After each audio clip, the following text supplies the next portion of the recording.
there, Jim.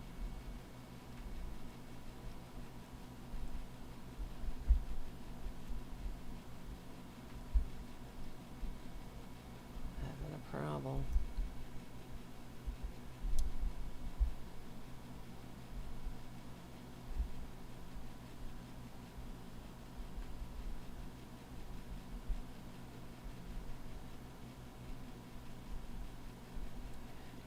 Looks like we got it going.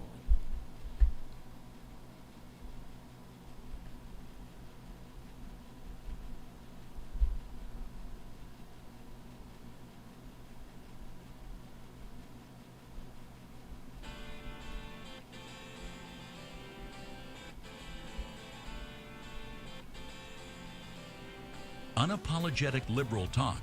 It's Tarabuster with Tara Devlin. All right, guys. Thank you for hanging out. Welcome, welcome, welcome. I'm on time for once. Nice to see you.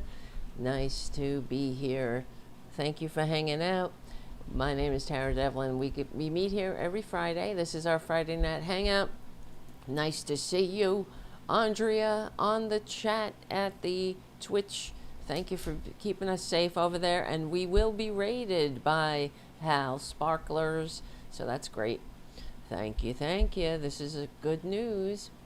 And how's everybody doing? Nice to see you, Jim. Thank you for keeping us safe in the chat over on youtube.com/c4channel/Tarabuster.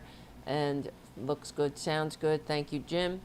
And thank you, Charlie, from APS Radio and APS Radio News, for always being by my side and keeping the show going and growing.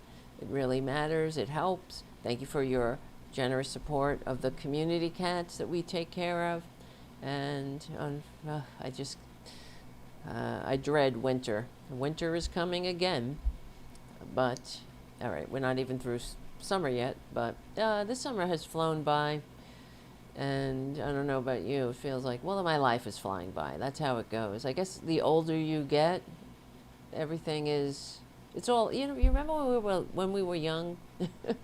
When the summers seemed endless? And that is because your perspective, how am I explaining this? It's the percentage of your life. So if you've only had 8 summers or 9 summers, the 3 months of summer is a large percentage of your life.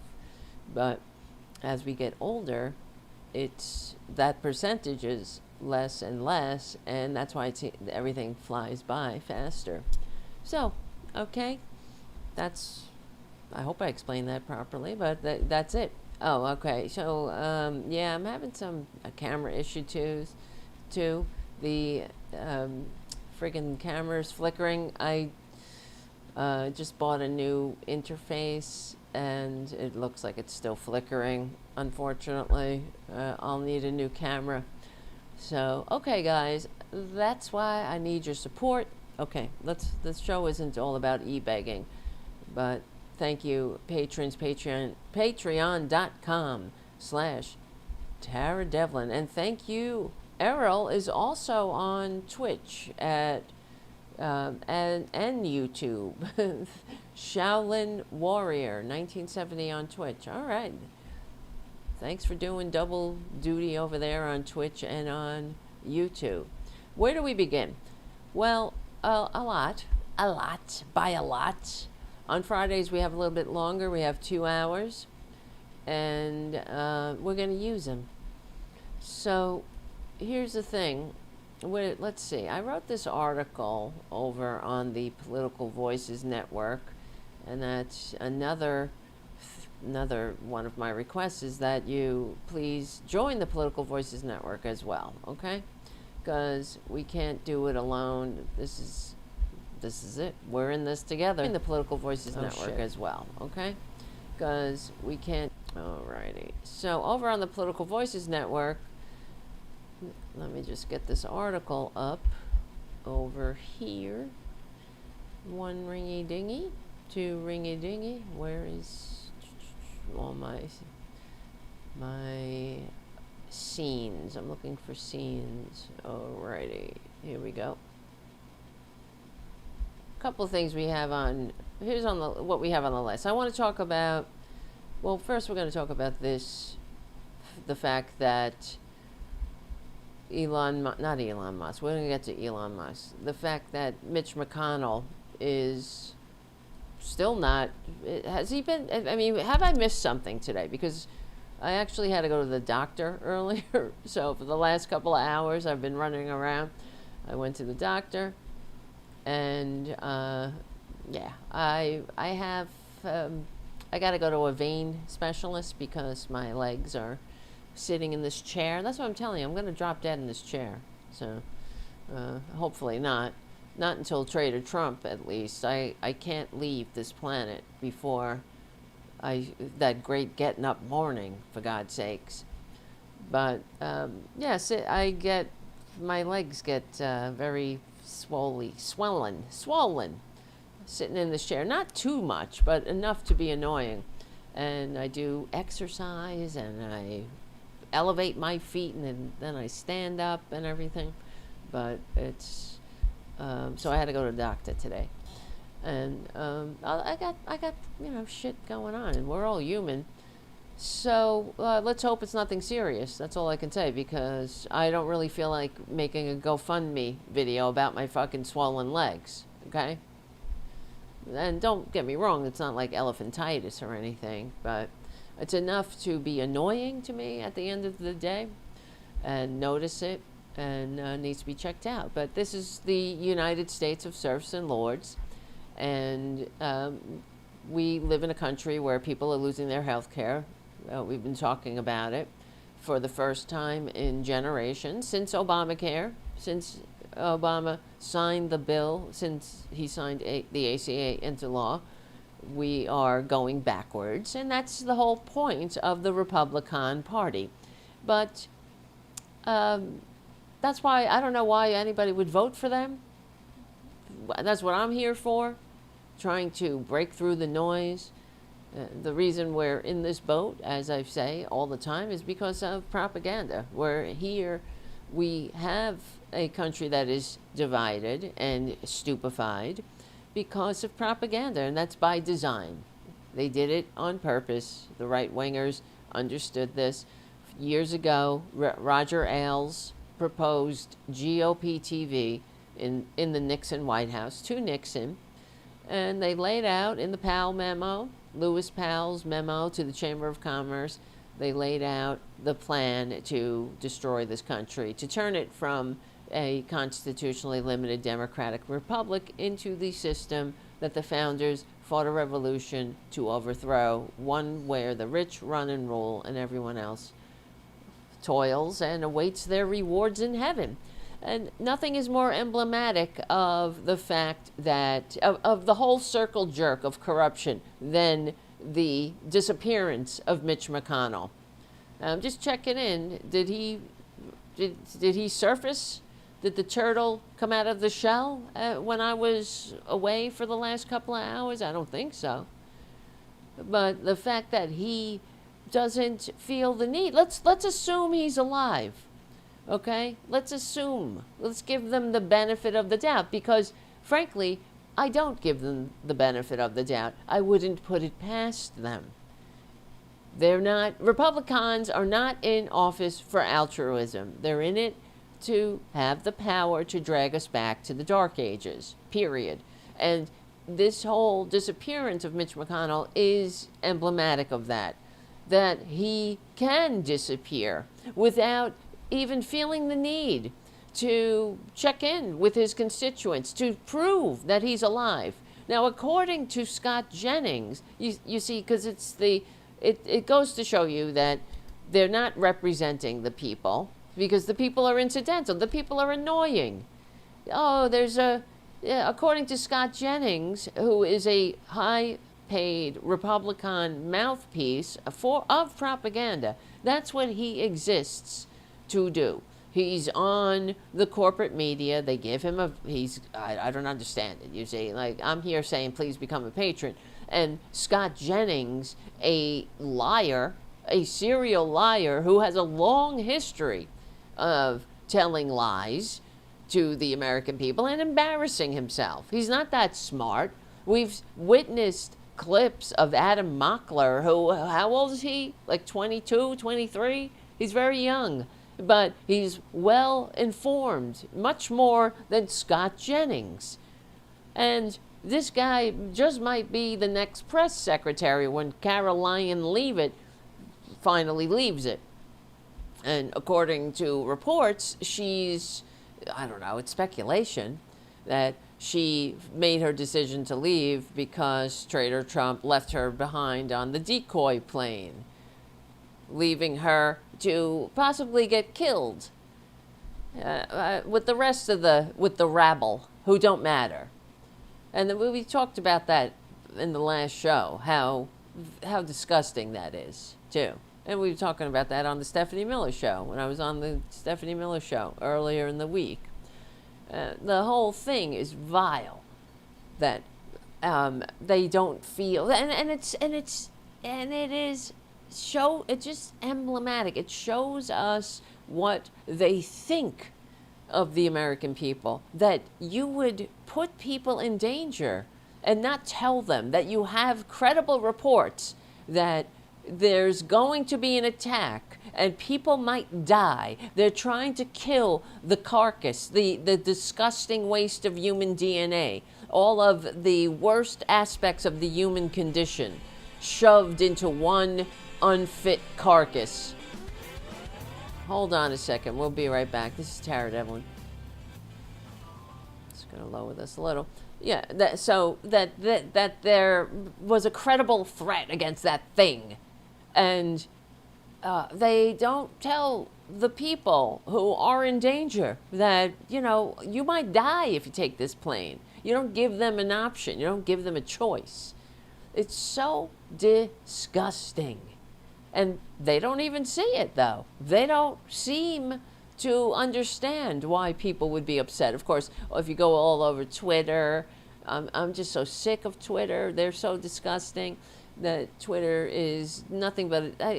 Twitter is another case in point, though. It is another case in point that it doesn't take much for Republicans to destroy things, right? Just add Republican, and a perfectly decent social media platform goes to shit.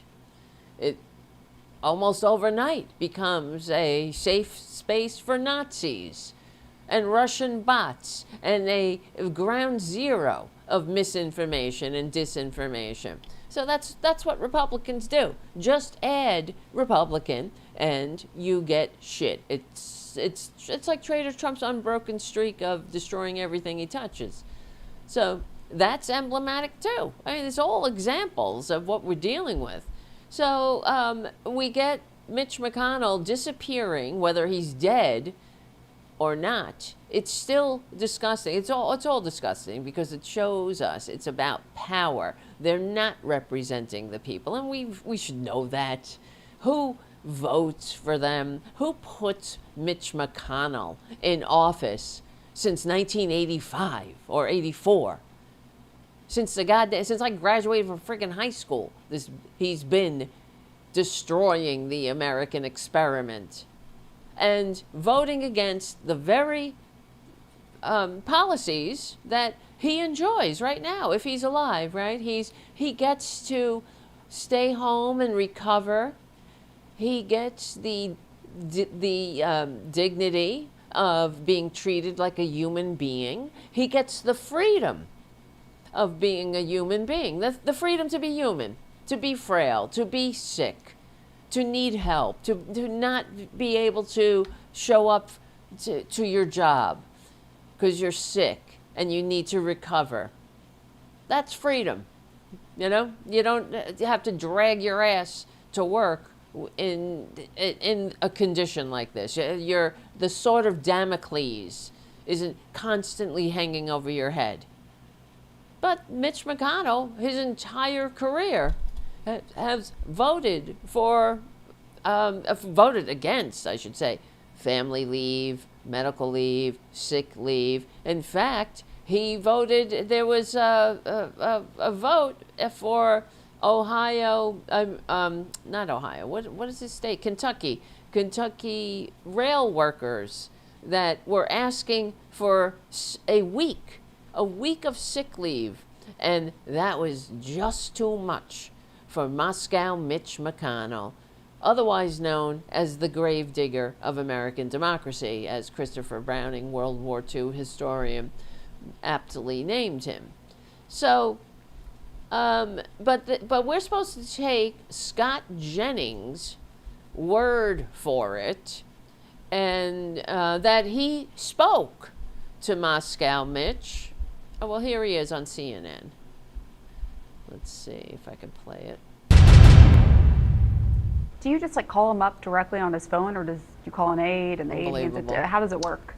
He called me directly from his phone today. Okay. Now, you have to understand, I've known him since I was, 16, 17 years old. So we've had a relationship for a long time. I worked on a lot of his campaigns over the years, so it's not unusual for us to chat. Scott, why isn't he calling in to a credible news organization? I mean, why is he talking to you and not talking to... You're saying it's not credible to call me, Lulu? I'm saying it's totally credible, but as you said, you're his friend. But I mean, I think there's what I'm hearing from Governor Beshear, and I'm just wondering how you view that is, why isn't he calling in to even one that he would consider friendly, like Fox News? I mean, I guess that's the like Fox News that question isn't news. Or put out a video. Yeah, my view of him and frankly my belief about males of that generation is that they're intensely private, to be honest. He's always been a little private about his You don't get own to be private, bitch. healthcare. He's a polio survivor, and one of the issues that he's had over time is weakness in his legs. I think that's part of what's going on here and part of the conditioning that he's having to go through right now. But I think men of that have generation, to extend him frankly, all are of just the graciousness. private about it. And to be honest, doesn't extend to anybody else. To call into your radio show?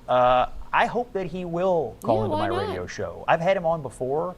And I'm hoping to have him on as we get closer to when the Senate. Does he know about all of the brouhaha around this? Is he aware of the whole swirl? He told me today, he said, it was like, I know this is unusual circumstances. I'm sitting here. The doctors tell me I don't have any life-threatening issues. Painful. It must seem rather strange. So, yeah, bitch, it I got does. the feeling You're he's dead. somewhat aware of it and frankly somewhat frustrated by it. Frustrated. He's not. What did he say? He's not. He's frustrated by the response. Frankly, he's just a private person.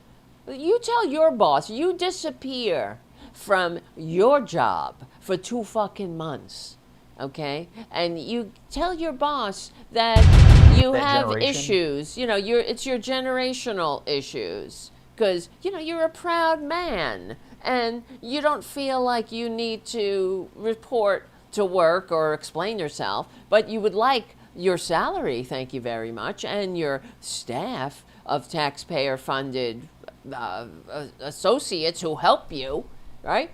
Who surround you. Just keep on paying them and paying me my lucrative salary. But I feel no obligation to explain where the fuck I am to you. You try to do that. The waitress in Kentucky that Mitch McConnell votes against again and again, who puts her future lower and lower on the ladder with every vote, right? That waitress, you should let her try to tell her boss, I'd like to collect my salary, or just send me just send me the tips anyway, or send me money while I sit at home and nobody has to explain it. Not even, let's say it's not even her explaining it. It's her spouse or someone, or just some guy with a vested interest in the rest of the world thinking that the waitress is alive, maybe so he can collect her Social Security check, right? So you try doing that and get back to me, right? It's unfathomable how disrespectful it is for Republicans to continue to even one that he would consider to enable this. And look at that fucking face. Look at Scott Jennings' face. I don't know how John Fugelsang does it. He sits in the same studio with him, around the same round table, and doesn't, and remains calm, let's just put it that way. Because he certainly does have a very punchable, legally and peacefully punchable face. Just metaphorically speaking, I abhor violence. No political violence, okay? But that is a face that was born to be punched legally and peacefully. And he's all upset, or he's frustrated with the brouhaha. Well, we can remedy that pretty damn quickly. It won't take much to put it to rest, right? All you gotta do is that everybody's phone, we have these incredibly powerful computers in our pockets now, and every phone has a little button there that can record a video, and you can even do it live. It's amazing, the technology. And you would think that someone who is the architect of the demise of the American experiment, so much so that World War II historian Christopher Browning labels him the gravedigger of American democracy, you think that they would be cunning enough to figure out how to record a video on their phone. They don't even have to do it. Get one of those well-paid staffers to do it. That swear you're working, you're up, you're working, you don't have anything life-threatening. That's what Scott Jennings says. It's not a life-threatening condition. Doctors assure us. Well, there's one thing wrong with that. Scott Jennings is not a doctor, okay? Neither is he a someone who's above or isn't adept at lying. Neither is he a truthful person. That's what I'm trying to say. Because he just told us recently, actually, he does have a long history of lying to the American people. And he told us recently that actually it was in May, he claimed that an unnamed Trump maladministration official told him that an agreement with Iran was 95% complete. Trust me, bro. And did that ever come to fruition? We're supposed to trust him, though. And that's not the only one. He has a long history of making shit up. There's a whole article here. Let me see. Not just my article. You hear Ray? That's Ray. He's playing with his toy. What is going on here? What is this? Oh, okay. This is from Truth Out. Look at this face. You see what I mean about the legally and peacefully punchable? I'm not talking about violence. I'm saying metaphorically. No political violence. That's how Trumpanzees roll. Yes. So he's just a liar. Look at that face. He might be the next press secretary. Oh, he fits right in. That's all you have to be a press secretary in this maladministration, is be a liar, is be a shameful one at that, or shameless, not shameful. If he had any shame, he wouldn't be who he is.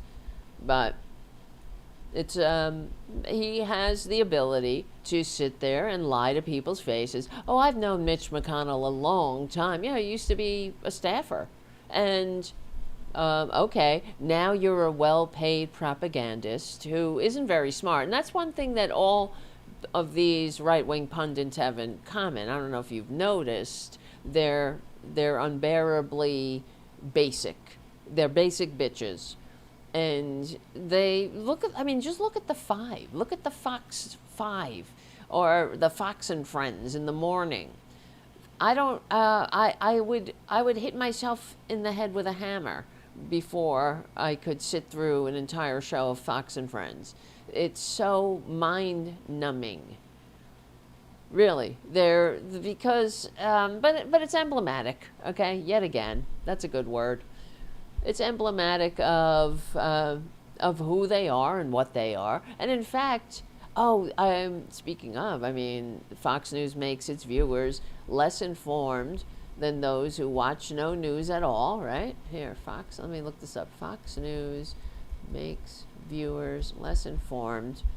There was a study that came out. There's many other studies, but this one came out in 2012, yeah. Right here. And as you can see, it was published by that socialist rag known as Business Insider.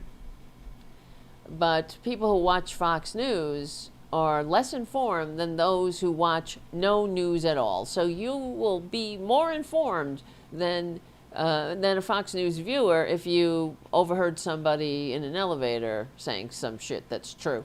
And what they're talking about is less informed, meaning they're not informed. Not only are they not informed, they are negatively informed.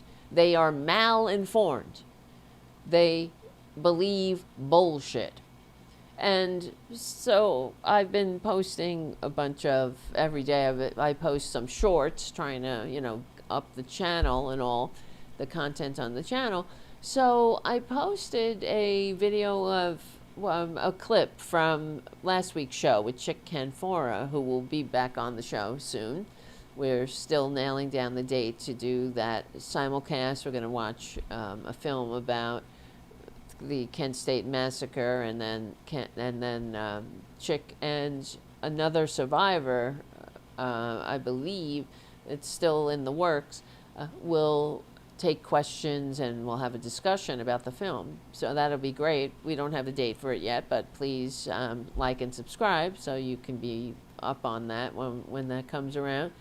But so the clip was Chick and I talking about Fox News, and she was talking about her friends. She knows some people who watch Fox News, and she can't.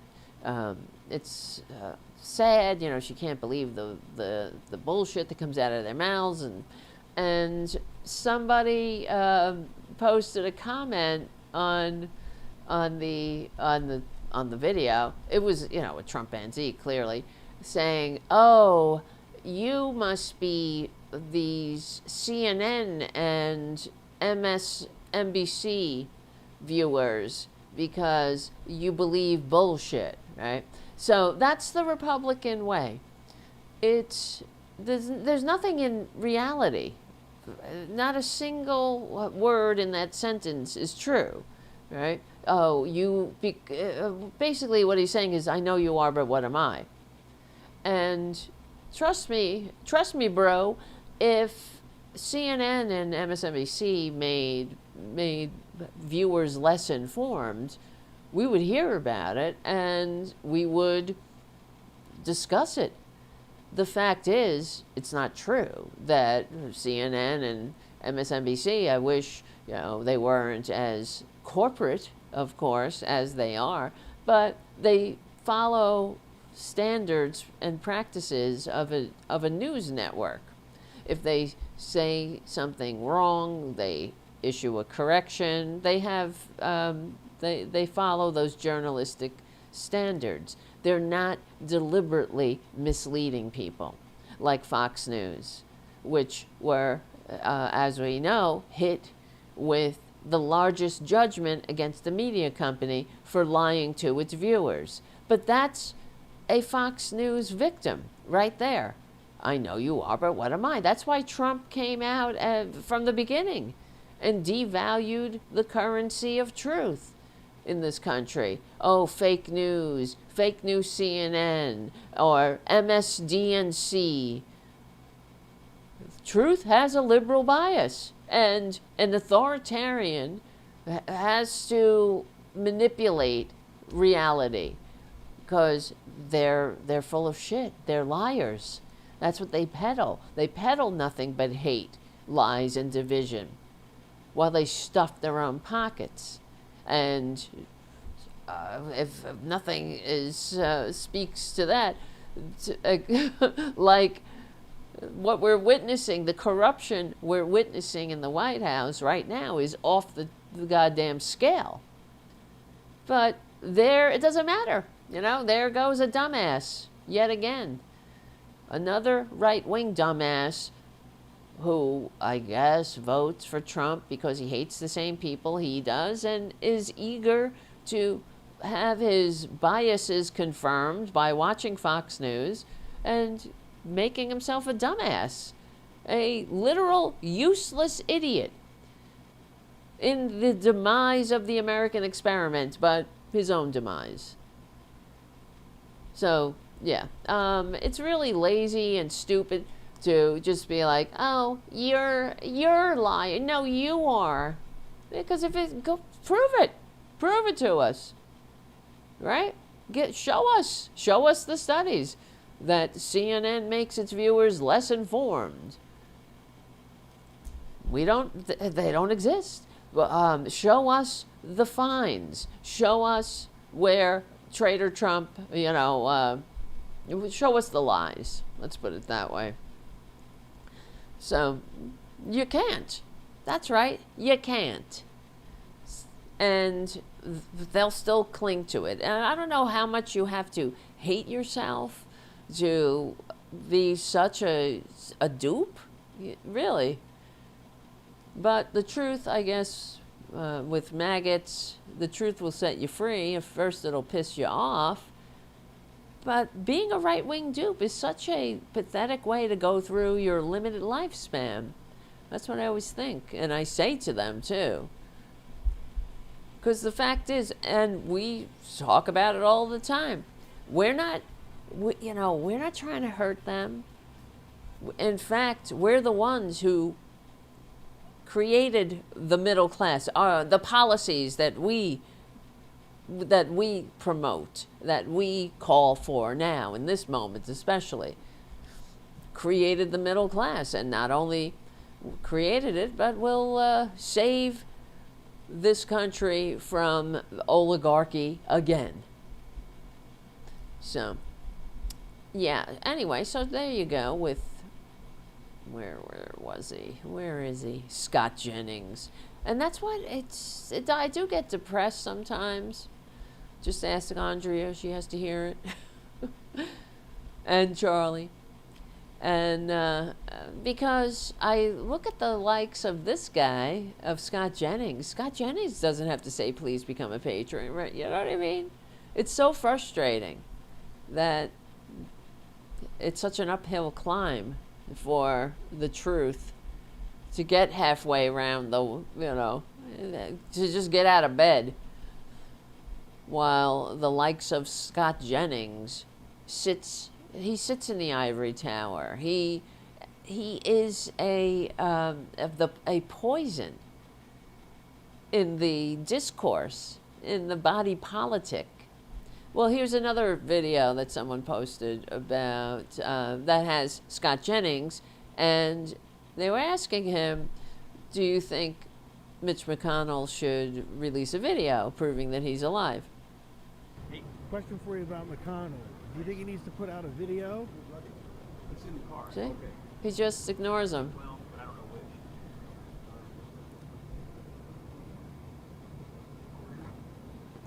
All right, what do we do? Scott, do you think he needs to put out a video of some sort at this point?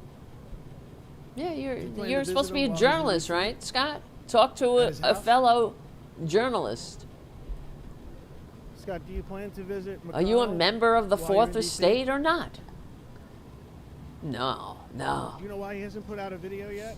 Yeah, why? Why are you ignoring him? I thought you had a lot to say on CNN about his frustrations and all. Put it to rest. Get him on the phone right now. You don't have to do a video. Just call him up. Hey, Mitch, I got this reporter here. Come on. Just give him a couple of words. They're on my case here. But this guy, I mean, how much does he make? Millions of dollars a year to poison the empty heads of people stupid enough to believe the lies because they want to believe the lies. That's what it is. It's a pathology. They don't want to share society with normal people. They're incapable of functioning in a free democratic society. That's why they hate the fourth estate. That's why Trump wants to destroy it. He's destroying the press. That's like all authoritarians do. And trust me, bro, Scott Jennings will, if the fascist coup is successful, Scott Jennings, he'll do just fine. He's like Mitch McConnell. He's like Mike Johnson. They have no dignity.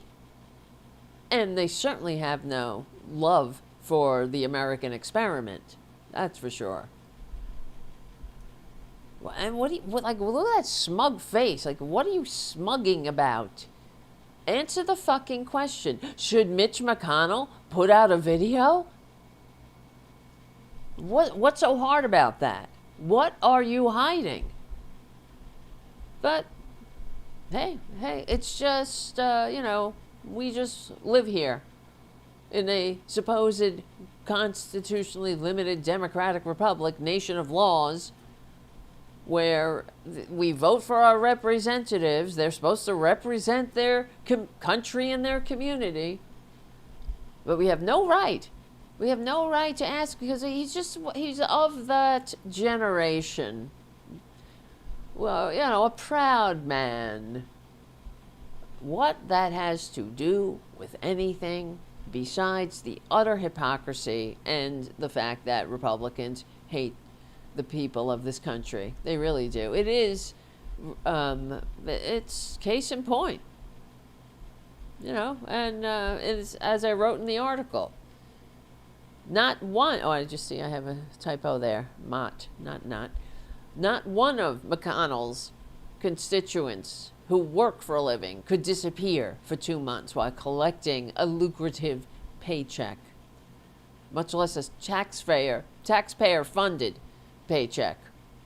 What do they give a shit about taxpayer funds, right? What do they care? That's that stupid money that traitor Trump's got his gullet around. They have no decency. I don't understand how people vote for this shit.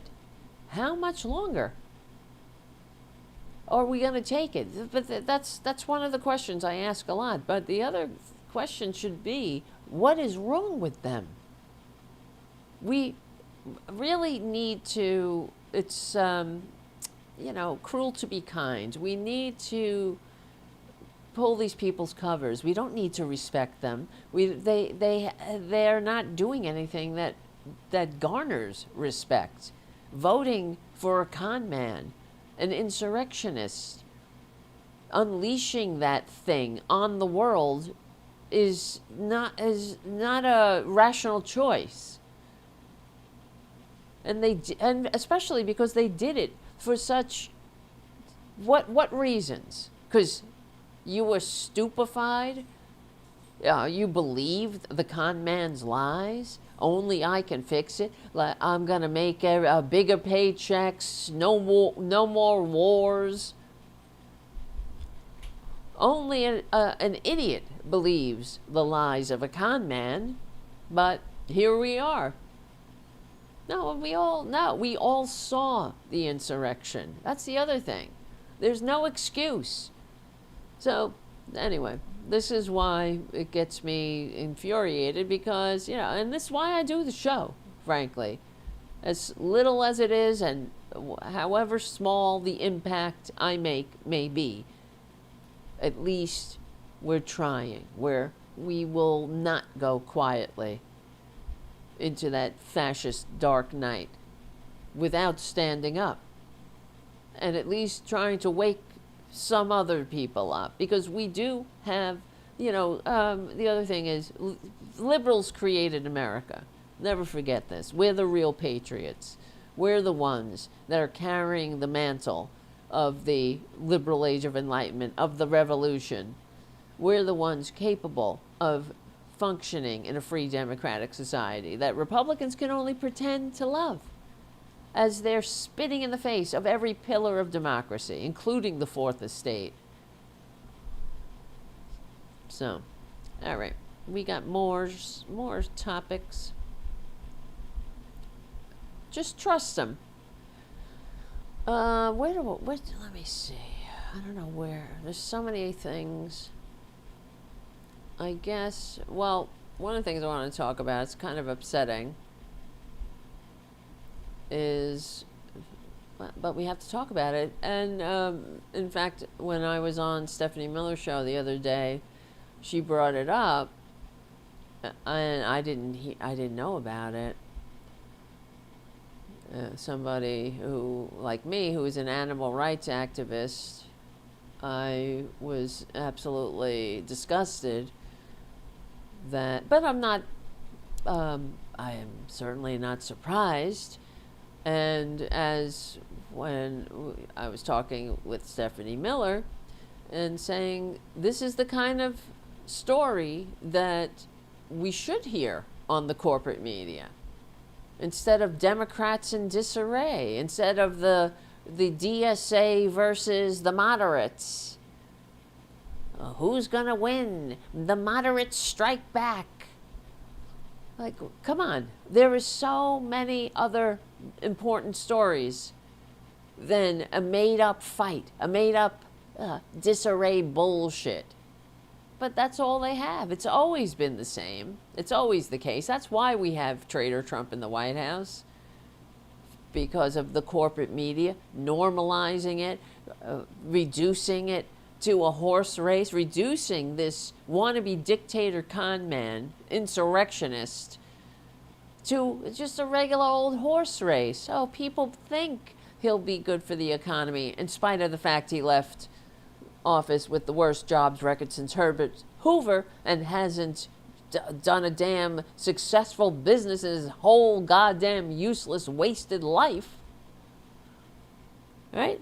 You know? And that whole successful businessman shtick is a fabrication of the reality TV. Well, and this is what I'm talking about. That's why thank you for watching this show and supporting it. We're doing the work here that should be done on the corporate media. I wish if I had, 3 wishes from a genie, one would be that we would be the ones with millions of eyeballs, and Scott Jennings would be saying, please become a patron at patreon.com/Tara All right. Hold on a second. We'll be right back. Okay. So, okay. This is very upsetting. So, Trump is a monster, all right? And the Republican Party, they're horrible. We know what they do to people. So animals don't stand a chance in this maladministration. They never did. They didn't the first maladministration, and they do not now. But for that brief blip known as the Biden administration, some of the damage was rolled back. But Traitor Trump, of course, is undoing every piece of anything that's good. Anything that protects animals, the voiceless, anything that is humane, they are destroying. So Trump's maladministration has reopened this, or reauthorized the use of M44 sodium cyanide devices on the Bureau of Land Management. This is reversing a Biden-era prohibition that had reversed Traitor Trump's use or approval of this in the first maladministration. So he did it the first time. Biden rolled it back because of this, well, just hold on. And these things are nothing but cruelty personified, and they're harmful and dangerous, and it's just beyond my comprehension why anyone would think this is a good idea. So the devices are spring-loaded poison traps designed to lure animals with bait and then fire cyanide into their mouths when it bites or pulls on the trigger. Now, for all the right-wing whining about freedom and family values, right? And protecting the great American outdoors. Don't we hear that all the time? Oh, I love the purple mountains majesty and the fruited plains, and I want clean, beautiful water and clear, beautiful skies. Well, they sure do like government-sponsored cruelty, especially when the victims can't vote or don't have a voice, or they can't appear on Fox News to talk about it, to talk about the suffering. These M44 bombs are barbaric. They are a barbaric relic that should be barred. There's no reason to use them. It is a device that kills coyotes and foxes and any other animal that gets in its way, including children, dogs, cats, pets. And there's been incidences of that. In fact, a child and the child's dog were killed by one of these devices, which is why they were banned in the first place. But filthy, fascist, disgusting waste of human DNA, Traitor Trump brought them back. So it kills, while also, like I said, endangers dogs, it threatens wildlife. This is like, it's just a cyanide bomb that goes off. It's like a landmine, where we saw Princess Diana, that was her cause to end the use of landmines. This is sort of a similar thing. They leave these bombs out there, and people have stumbled upon them. You don't have control over who's going to pick up the bomb or bite on the bomb, and they bait them to attract wildlife. And you could attract your dog, your cat, your kid. So it's because it endangers, it threatens wildlife, it endangers dogs, it endangers cats, it endangers human beings who happen to be walking by. Wildlife services used the poison traps for years in the name of protecting livestock, as though the United States had exhausted all other possible humane modern methods of preventing conflict between ranchers and predators. You know, put up a fucking fence. Because there are ways to address it without this barbarism. In 2023, Biden prohibited the use of these M44 bombs on BLM land, Bureau of Land Management, not Black Lives Matter land, so to speak. Everything is Black Lives Matter land, though, right? Technically. But he stopped it, even though, because it's not the way Traitor Trump rolls, you know. Biden stopped it because these things are ineffective and dangerous and cruel and unnecessary. We have other methods of dealing with coyotes and foxes getting on farmland that don't involve these animals suffering and endangering everyone around the bomb. It's just so fucking disgusting. So Biden undid it. Not because Traitor Trump had done it initially, but because it didn't work. And it was cruel. And it was harmful. So he prohibited the use of this M44 device because it poses a danger to pets, not just wildlife, pets and people. And Trump's BLM undid it. Now these things are allowed to be used, how they put it, on a case-by-case basis, meaning it's open season. All you got to say is, well, I thought it was justified in this case. Case-by-case is a bureaucratic bullshit that Republicans use when they want the public to pretend that the ban is not fully lifted, that there's some kind of oversight involved here, and that's not the case. The bottom line is this cyanide bomb is on the table. It's being used, and that's the point. And the traps were scented to bait and attract animals. I mean, just think about that. And then they suffer and die a painful death. When an animal bites or tugs at these devices, it releases a pellet of cyanide into the animal's mouth.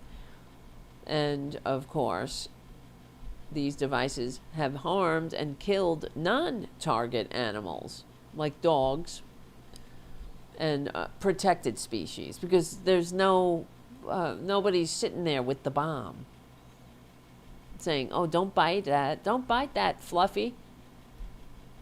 In 2017, an Ohio teenager was exposed to cyanide from one of these disgusting devices. His dog, Casey, died after triggering the device. That's the record we're talking about. That should have been it. You know how Trader Trump says, oh, if it's one kid is harmed by this vaccine, which is bullshit, of course.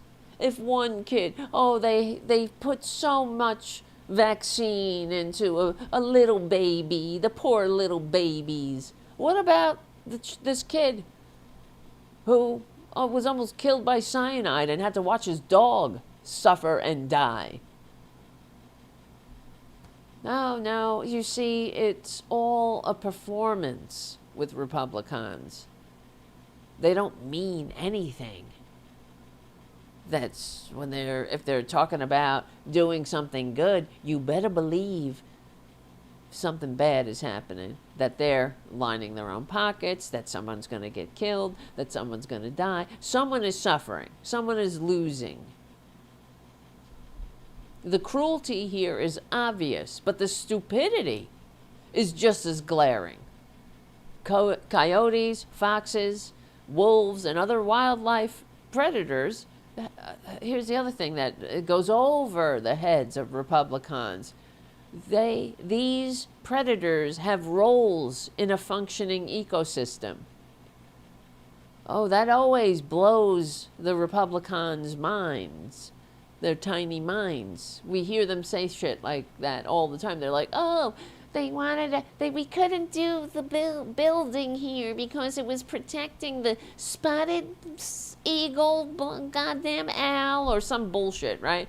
They will, oh, this spider. They don't fucking get it that, yeah, bitch, because there's a balance in nature. If you take those spiders out, you might get a fucking beetle infestation or something. And then this is what we're dealing with now, with the screw worms and everything else that they screwed with. Oh, who needs those flies that these woke liberals in this line item in this science? Who needs science to combat screw worms? Oh, that's a waste of money. This looks like we showed the tweet where one of these maggots was like, oh, if this isn't a case for Doge, waste, fraud, and abuse, about the flies that they were, I think, neutering and sending out to kill these screw worms. And yeah, naturally, and they were killing the screw worms. And so you send there you go. And I guess they made them unable to reproduce, so we didn't end up with a fly infestation instead of a screwworm infestation. See, science doesn't take much to wrap your head around it, but they don't seem to understand that. You kill the coyotes, you kill the wolves and the foxes, and you get you're taking away the predators that are needed in the ecosystem. So they don't get it, though. It's always the case, though. The stupidity is just as bad as the cruelty. And the coyotes, the foxes, the wolves, and other wild predators, they're not like evil cartoon villains plotting against ranchers. These are animals trying to survive in habitats that have been steadily carved up and fenced off and polluted and turned over to industries that treat the natural world as a disposable backdrop for profit. That's it. So we have an obligation to, to the natural world, I would think, but no. That's so woke. You see, if it weren't for liberals and progressives, including progressives like Teddy Roosevelt. I know, like, Trump liked talking to Teddy Roosevelt. Thank you for those words out of the robot Teddy Roosevelt's mouths, right? The AI. Thank you for those words. God knows if he thought he was actually talking to Teddy Roosevelt. Well, Teddy Roosevelt would have hated Traitor Trump, because Teddy Roosevelt was a great conservationist. And we wouldn't have our national parks that he likes to put his fucking ugly face on the yearly pass. Like he likes to put his fucking ugly face on everything. And the only thing I can say is I can't wait till those ugly faces get torn down. That great getting up morning and the days of accountability. This is going to be fun, tearing those faces down. What a scumbag. What a small, vile waste of life. That's why I always say, after a while, it becomes about us. It is about us as a species now, that we allow that thing to be in control, to be in charge. He doesn't give a shit. He doesn't know what he's doing. And he doesn't care either. Look at those poor sailors stuck at sea. You think they give a shit? If they did, they would have plotted and planned for logistics to feed people. But they don't think, because it's all a performance to them. This is the problem with Republicans, and that's why you don't vote for them. You could say everything about Democrats, and we do, but they know, for the most part, not everyone, of course, but they're trying to govern. They're trying. And Republicans aren't trying. That's why they're so angry all the time. Because they just can't measure up, and they know it. They know that they're in over their heads, and that, that they can only mimic so much. Like George Santos, for example. They're all George Santos to a degree. They're all full of shit. Like Mitch McConnell. You don't even have to be alive, for fuck's sake. You just need a vote. Who was the one that said years ago, we don't need, I think it was Gingrich who said that it didn't matter who was the president. He just needed a functioning arm. And of course it was a he said, because, that's a Republican. They just needed somebody to sign bills. That's all. That's why it doesn't matter. To sign their destruction into permanent legislation. So, That's why they hate Democrats. Oh, the Democrats. Nobody knew there was a B. Because you fucking imagine if Joe Biden had said anything like that. Nobody knew there was a B. Or if Obama. Of course, it would never happen because Democrats aren't dumbasses. Nobody knew there was a B in dumb. Nobody. Nobody except you, right? Fucking my 5-year-old niece knew there was a B in dumb. But yeah, that's what I'm saying. It's all a performance, and that's why they're so angry. It's all about putting up a front, and that's why they have to go, oh, Democrats, they're dumb, they suck, they can't, you know, like nobody's ever seen, because they can't measure up, and Trader Trump knows this. That's why he's like, oh, if you hit me, I hit you back 10 times harder. Doesn't matter if you're whoever comes from an account that has 2 fucking followers. Oh, he's got to strike back because he knows they're telling the truth about him. He knows he's a fraud. It's a goddamn pathology. They know it. And, oh God, it's just, and this is not the only crime against animals that Republicans inflict on this country. And last maladministration, I brought it up a lot, because it's shocking to me that these stories don't make it on the corporate media at all. Did you hear anything about this on corporate media? No. This should be on corporate media instead of Democrats in disarray or the DSA. So, you know, nobody likes socialism bullshit. The DSA against the moderates. The moderates are coming back. The DSA strikes back. Here come the moderates. The DSA. It's like, oh my God, get a new shtick. How about you report about this? How about, there's so much crimes. There's so much to talk about. There's so much criminality happening. There's so much so many abhorrent policies happening. And when the maggots, when they interview maggots, because that's another thing that the corporate media must constantly do. We must constantly check in with the maggots. How you feeling? How you like it? You like your vote? You approve? Are you happy you voted for an insurrectionist, con man, adjudicated rapist all over the Epstein files? Are you happy you voted for him 3 times? You're a triple Trump loser. You're a 3-time loser. You happy that you did that? Yes, so I just love the policies. Well, they never follow up. What policies? Give me a policy. And I have heard, actually, now that I'm saying this, the good liars, I've heard them do it. And they'll say, well, what do you mean? What do you like?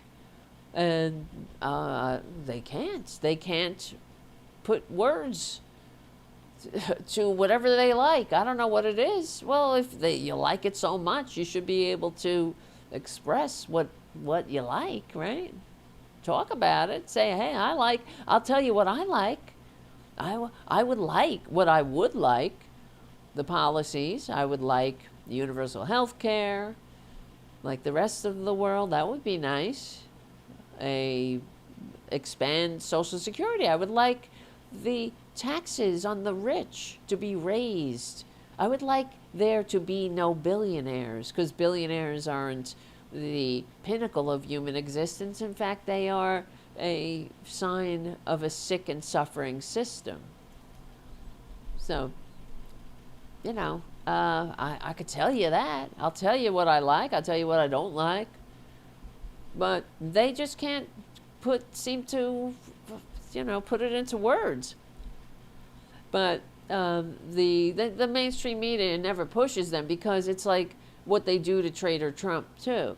They enable him just the mere act of asking him questions and being respectful to him and being sir, sir, sir, and never asking a follow-up to this baboon. Then, except there are, I guess, what's that one who he says should smile? Well, that's why he goes after her, because she does push his buttons by asking him questions. But for the most part, the mainstream media doesn't do it.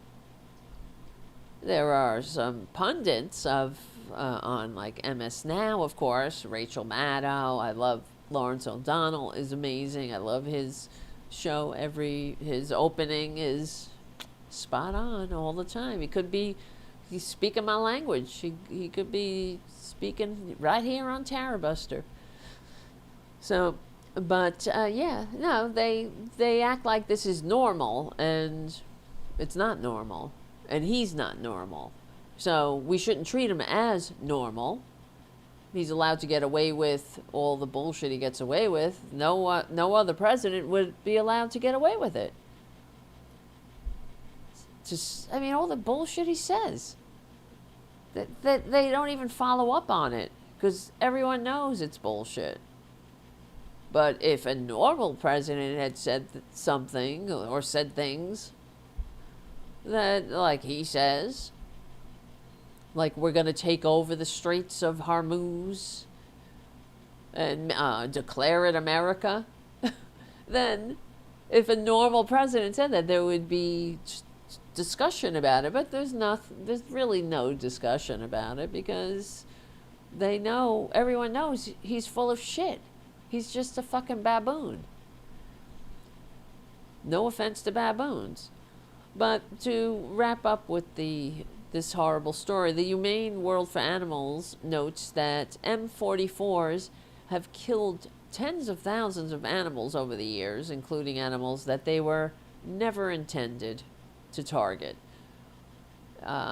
The Humane World for Animals, which used to be the Humane Society, they changed their name to Humane World for Animals, is the organization reports that the Biden ban came after the mounting state restrictions and horrific reports of accidents, including the Ohio incident involving the young man and his dog that died, the poor dog, and the poor young man that had to witness this needless death, another suffering, more suffering that Republicans inflict on this country. Can somebody please tell me? Just tell me an example of Republican policies that reduce suffering. Can anybody point me in the right direction? Are there any Republican policies that reduce suffering? Are there any that, because all I see are Republican policies that increase suffering, increase PTSD and death. Because really, all you could say is that the Trump maladministration looked at the record of needless death from the cyanide bombs and the horrific incidents of people getting sick and harmed by these devices and pets dying. And they looked at that record and they decided that the real problem was that the federal land, our land, had become a little less lethal. They need more death on the land, more cruelty, more suffering, more fuck-ups, more people suffering and watching their pets die, and maybe themselves. This tells you everything you need to know about the moral universe of this maladministration. They don't govern for the public good, just like we were talking about with the last story, with Mitch McConnell disappearing. They don't govern for the public good. They govern for the powerful interests that expect government to remove every inconvenience, every regulation, every living thing that gets in the way of squeezing a little more profit from the land. I guess that's their excuse here. These coyotes and foxes and wolves, they get in the way of something. There are ways to control, or if you have livestock you have to protect from these predators, then there are ways to deal with it humanely. And we know we're not fucking stupid. Build fences. There are you can do things like that. But the Republicans don't care about anything like that. They're always on the wrong side of decency. Because decency requires empathy. It requires acknowledging that animals feel pain and fear and they suffer. It requires acknowledging that families should be able to walk their dogs on public land without fearing tripping a fucking cyanide bomb. And that the government should try, in the very least, to pursue better solutions. That should be the bottom line. They shouldn't be setting cyanide bombs up on public land for people to trip on and accidentally walk into. You should be able to take a fucking walk with your dog without tripping a cyanide bomb. But the Republican enablers, they don't care about any of this. You see how they diminish life and they make everything less? They make everything suck. It's unreal. We should be able to enjoy public land without fearing for the lives of ourselves, our families, our pets. But this is what they do. All they do is deliver cruelty. The cruelty is the point. But remember, just like Mitch McConnell works for us, public lands belong to us. It belongs to all of us. So they shouldn't be used as killing grounds for animals or hazards for pets. This is the government, our government, setting up hazards for pets, potential death traps for children. It's not worth it. It's really not worth it.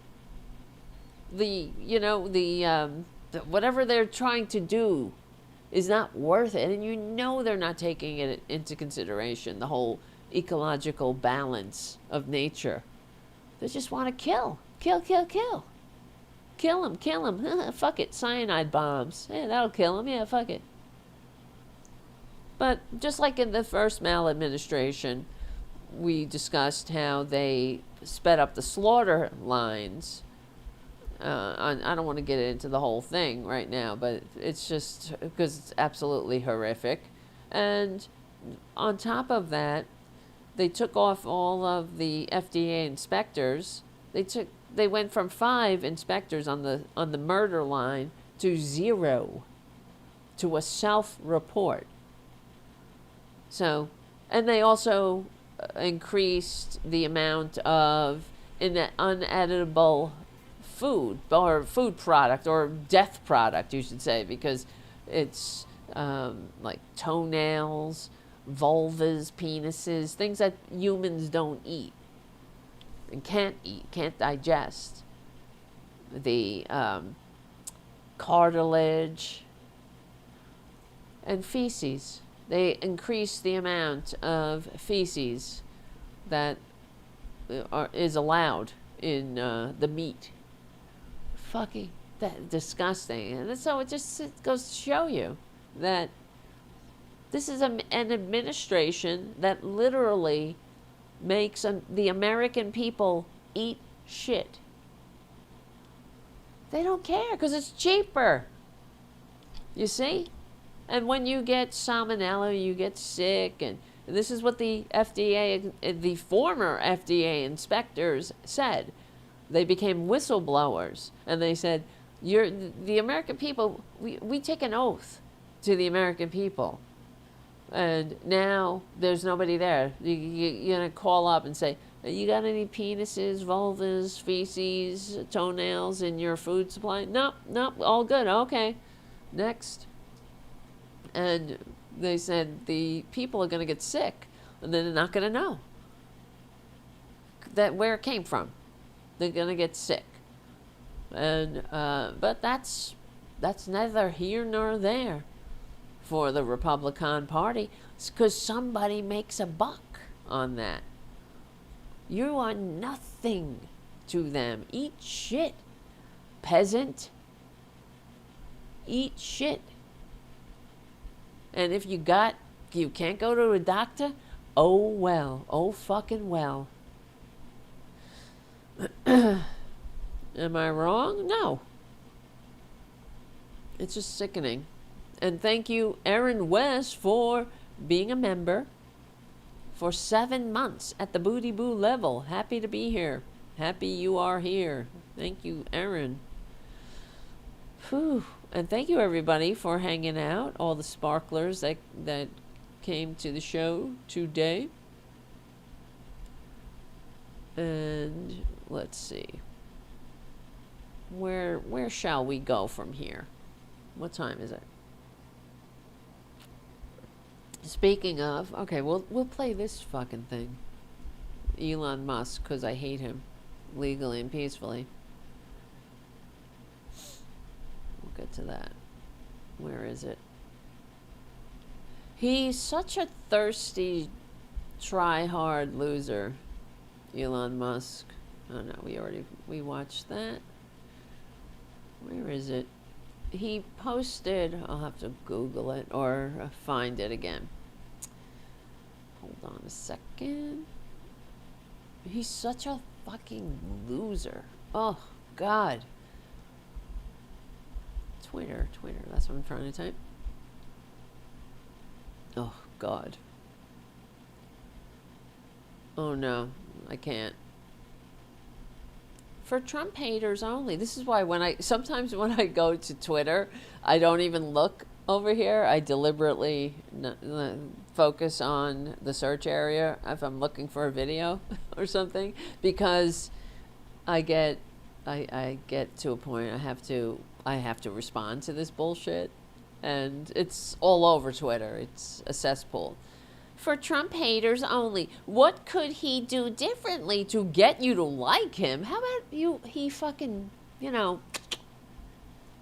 give me that great getting up morning. Get the fuck out.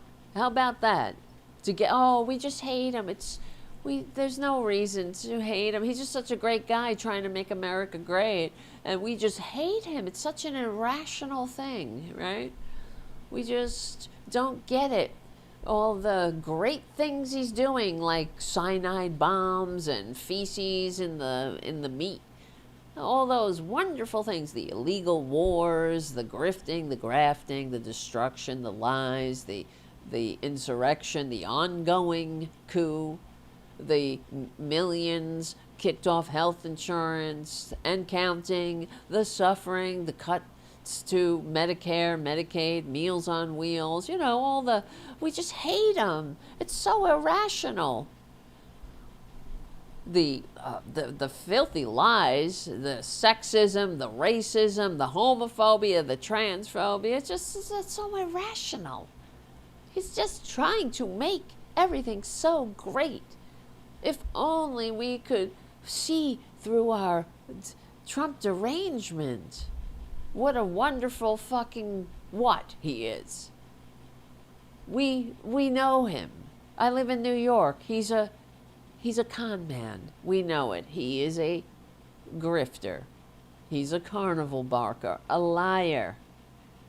It's unbelievable. Hey, we can ask them the same question. Hey, for Trump suckers, for Trump humpers, only. What would it take? What's it gonna take, dum-dums, for you to wake the fuck up and see that you are the useless idiots in the death of the American experiment? Are you that racist? It's that difficult to share with others, is it? Then do us all a favor and get help.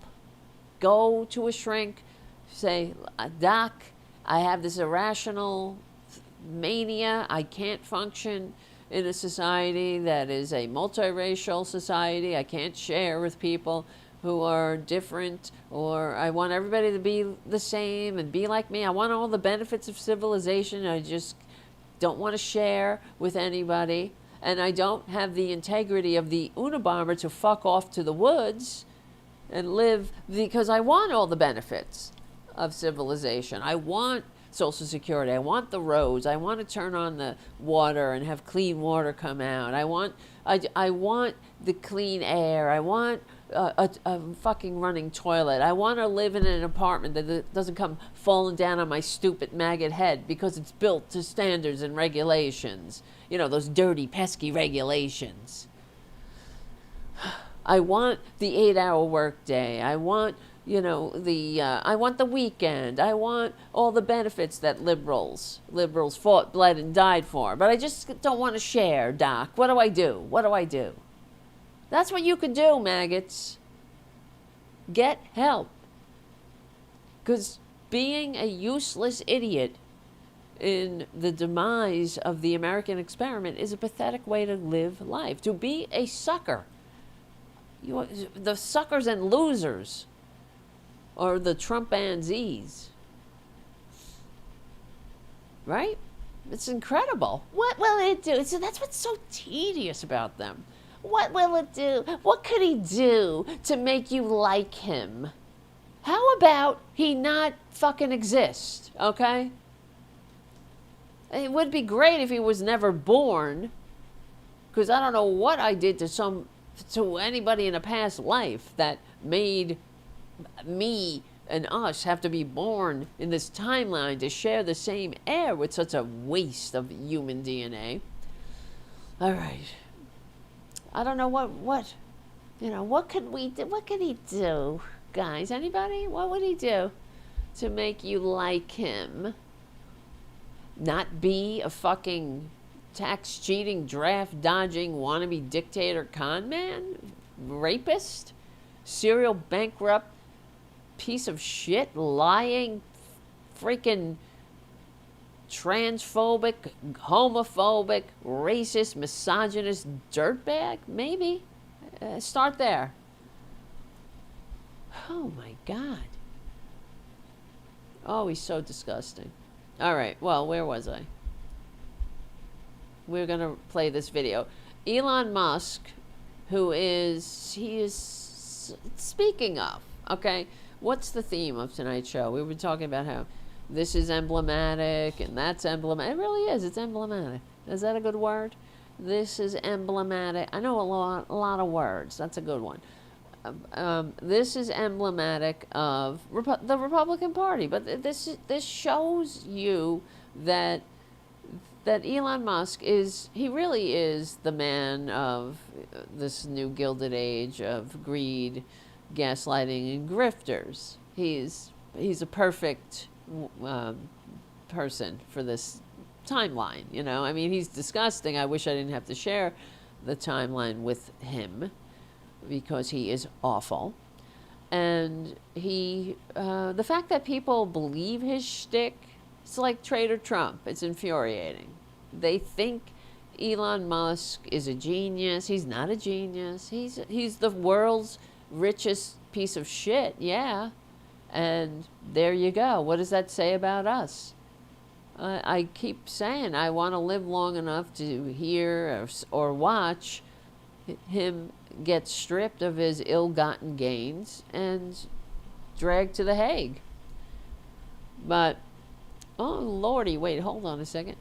That is the end of the Progressive Voices part of the show. Guys, more show over at youtube.com/C for channel /Tarabuster. We will win Thank you, Charlie, APS Radio and APS Radio News, keeping the world safe for democracy.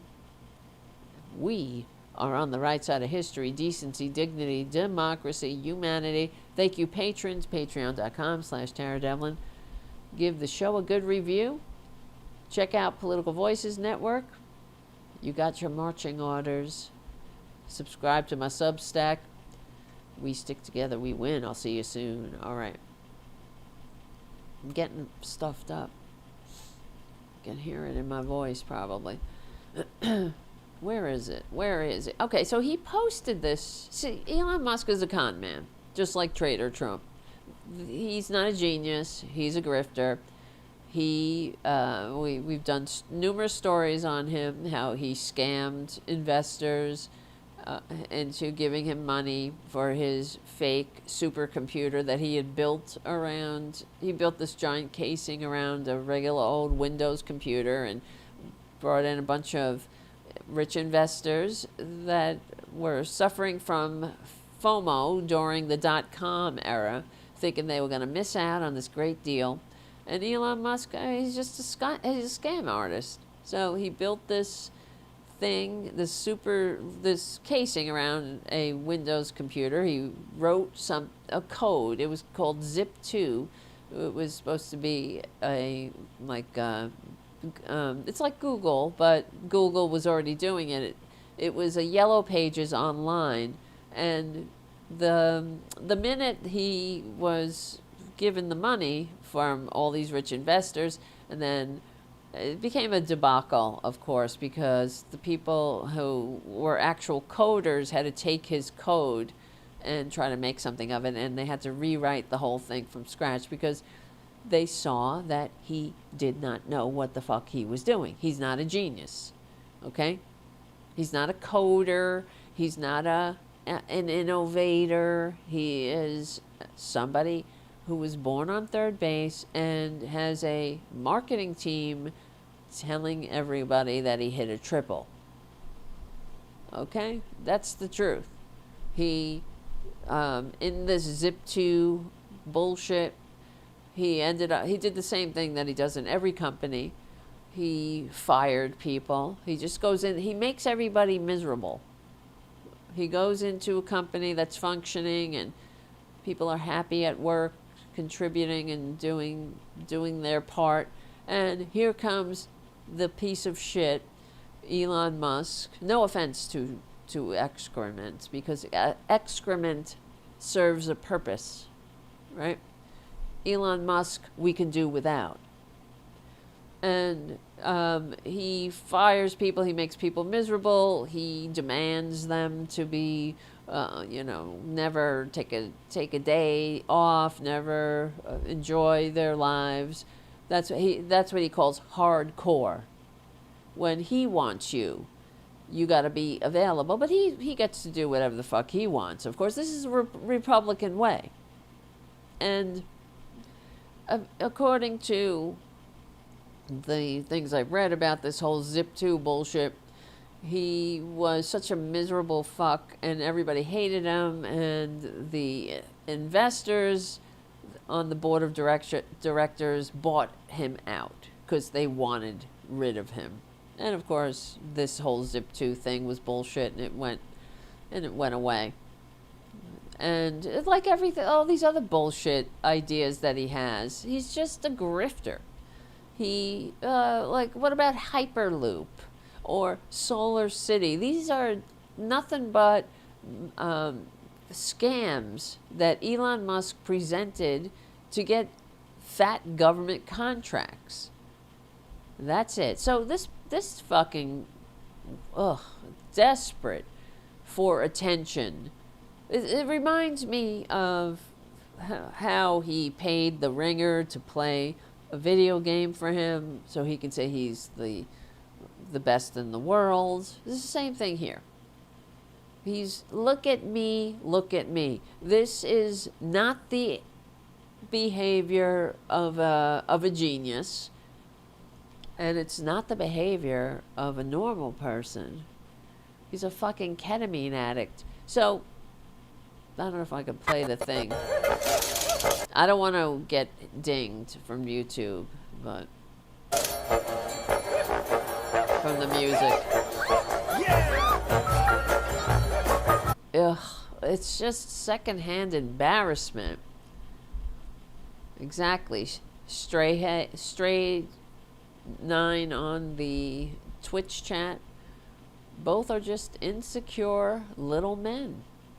Exactly. So he posts a video of himself as Austin Powers. Did he get the permission of whoever owns the copyright to Austin Powers? I doubt it. And who the fuck is it? You think that, and for those who are listening audio only, it's Austin Powers being chased by women all over London. Oh, behave. And ugh, he's so goddamn unfucking bearable.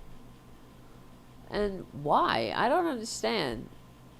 And so I was looking it up, and it was saying, oh, Elon Musk is breaking the internet with this bullshit.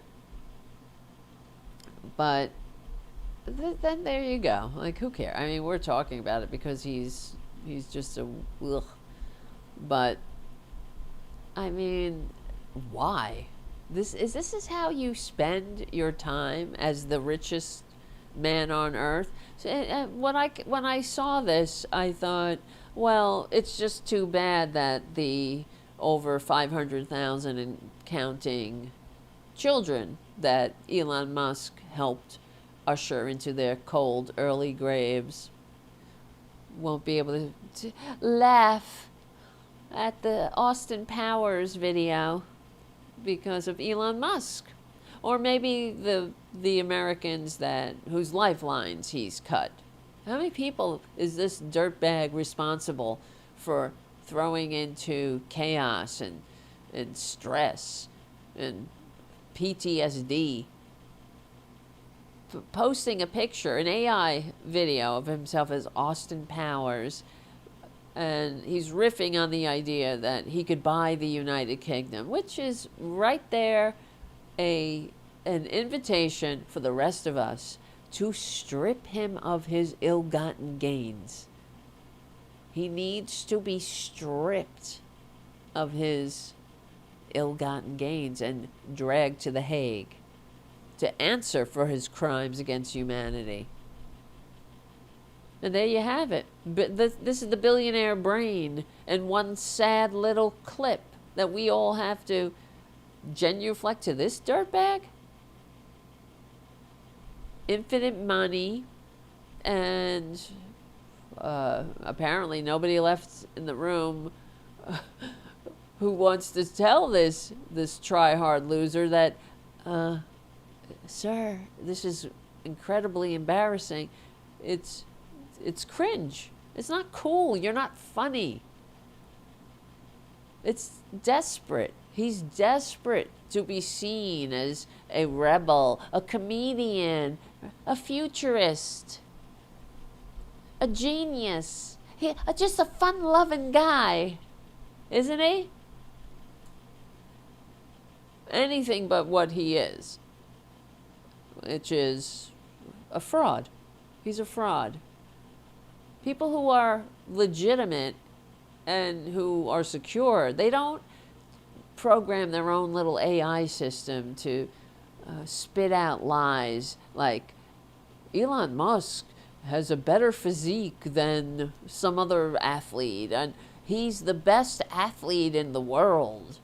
You don't do that. And certainly people who are geniuses don't accidentally give Nazi salutes, because being a genius and a Nazi don't go hand in hand. Racism and stupidity go hand in hand. But he's desperate. And, go to Mars already. This is a guy who's clearly, his ego, who's very, and then it's not really the ego though, when you say it, because it's like Trump. they fucking hate themselves. They really do. I've had a lot of therapy, okay? I know, I could just see, I could just read these assholes. And we know it. That's why they act like the way that they act, because they're not secure. They know they're frauds. They know they're not geniuses. They know they're unlovable. And they're so desperate. They're desperate for liberals to love them, because liberals aren't dumbasses. This is what we know. They know this too. Liberals are the creatives and the contributors, the ones with the good ideas, the big ideas. Liberals are capable of empathy. And they just can't get their minds around that. Somebody, I mean, these are broken, damaged people.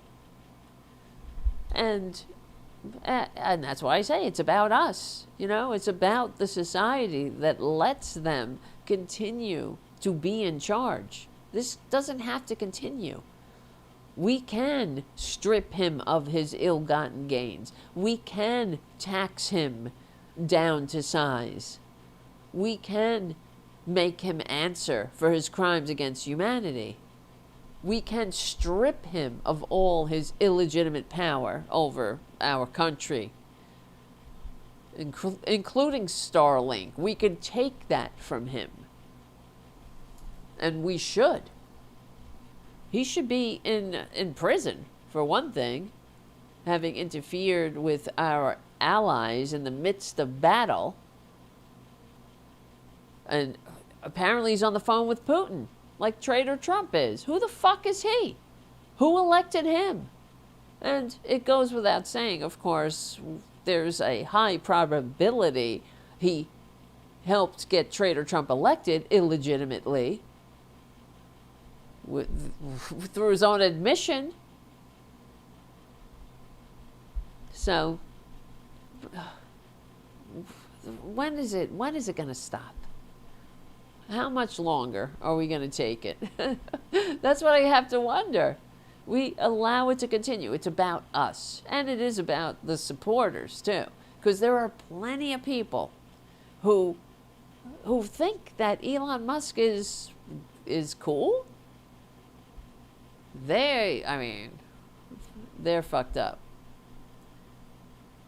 And they should be embarrassed, of course. But, you know, like Andrew Tate, he's got giant following, and it's just appalling to me. That's why, you know, the whole world is like living in cuckoo land. I wish that he would just fuck off to Mars already. Wouldn't that be great? Just fuck off to Mars. Go to Mars. We got to keep hearing you go on about, let's go to Mars. I mean, give me millions of dollars. I could say, let's go to Mars too. Let's go to Mars. Occupy Mars. Okay, give me fucking millions of dollars. But what's so annoying is that it was Democrats that bought into that bullshit. Obama. In the Obama administration, when Elon Musk was pretending to be normal somewhat so he can get money from Obama, because he's a fucking parasite, like traitor Trump. They're all parasites. Not a genius. No genius is a Nazi, okay? I know, that's it. That is the mic drop moment. Nazis and genius do not live in the same house. Racism and that is just a fact. Like watching Fox News makes you less informed than those who watch no news at all. But racism and low IQ go hand in hand. Here, there's studies. I'm trying to find it. It is the truth. See, here, Association for, where is it? The Association for Psychological Science. Is racism just a form of stupidity? Yeah. That's how they frame it, is in the form of a question. But the answer is yes. Racism is stupidity. And here's another one. Here's a study, another study. This is why Republicans hate studies. And they hate science, and, you know, they have their faith in the fake Jesus they pretend to worship, who tells them the only holy obligation is gay bashing and trans bashing, not, you know, helping people, feeding the hungry, visiting people in prison. Not, you know, it wants you to set off cyanide bombs in public land so people can die. They like death a lot. They really do. They like, but more than death, they like suffering. Because that's all their policies bring about. Suffering, stress, hate. Well, here you go. Low IQ and conservative beliefs linked to prejudice. Low IQ and conservative beliefs linked to prejudice. There's no gentle way to put it. People who give into racism and prejudice may simply be dumb, according to a new study that is bound to stir public controversy. This is back in 2012. There's no gentle way to put it. People who give into racism and prejudice may simply be dumb, according to a new study that is bound to stir. I just read that, but that was the subhead, and now it's the start of the article. Research finds that children with low intelligence are more likely to hold prejudiced attitudes as adults. We don't need research for that. We got our friends and neighbors, or former friends. And hopefully you got better neighbors. These findings point to a vicious cycle, according to lead researcher Gordon Hodson, a psychologist at Brock University in Ontario. Low intelligence adults tend to gravitate towards socially conservative ideologies. What a surprise, not? The study found those ideologies in turn stress hierarchy and resistance to change, attitudes that can contribute to prejudice, Hodson wrote in an email to Live Science. Prejudice is extremely complex and multifaceted, making it critical that any factors contributing to bias are uncovered and understood. Controversies ahead. The findings combine 3 hot-button topics. They've pulled off the trifecta of controversial topics, said Brian Nosek, a social and cognitive psychologist at the University of Virginia, who was not involved in the study.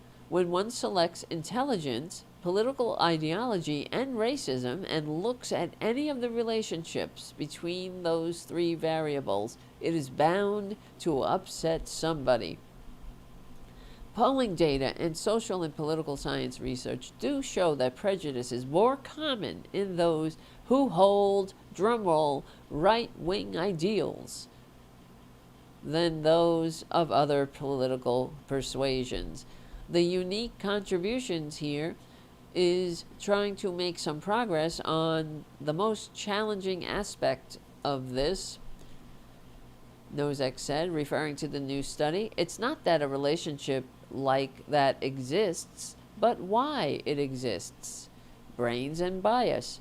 Earlier studies have found links between low levels of education and higher levels of prejudice, Hodson said, so studying intelligence seems a logical next step. The researchers turned to 2 studies of citizens in the United Kingdom, one that has followed babies since their births in 1958, and another that did the same for babies born in 1970.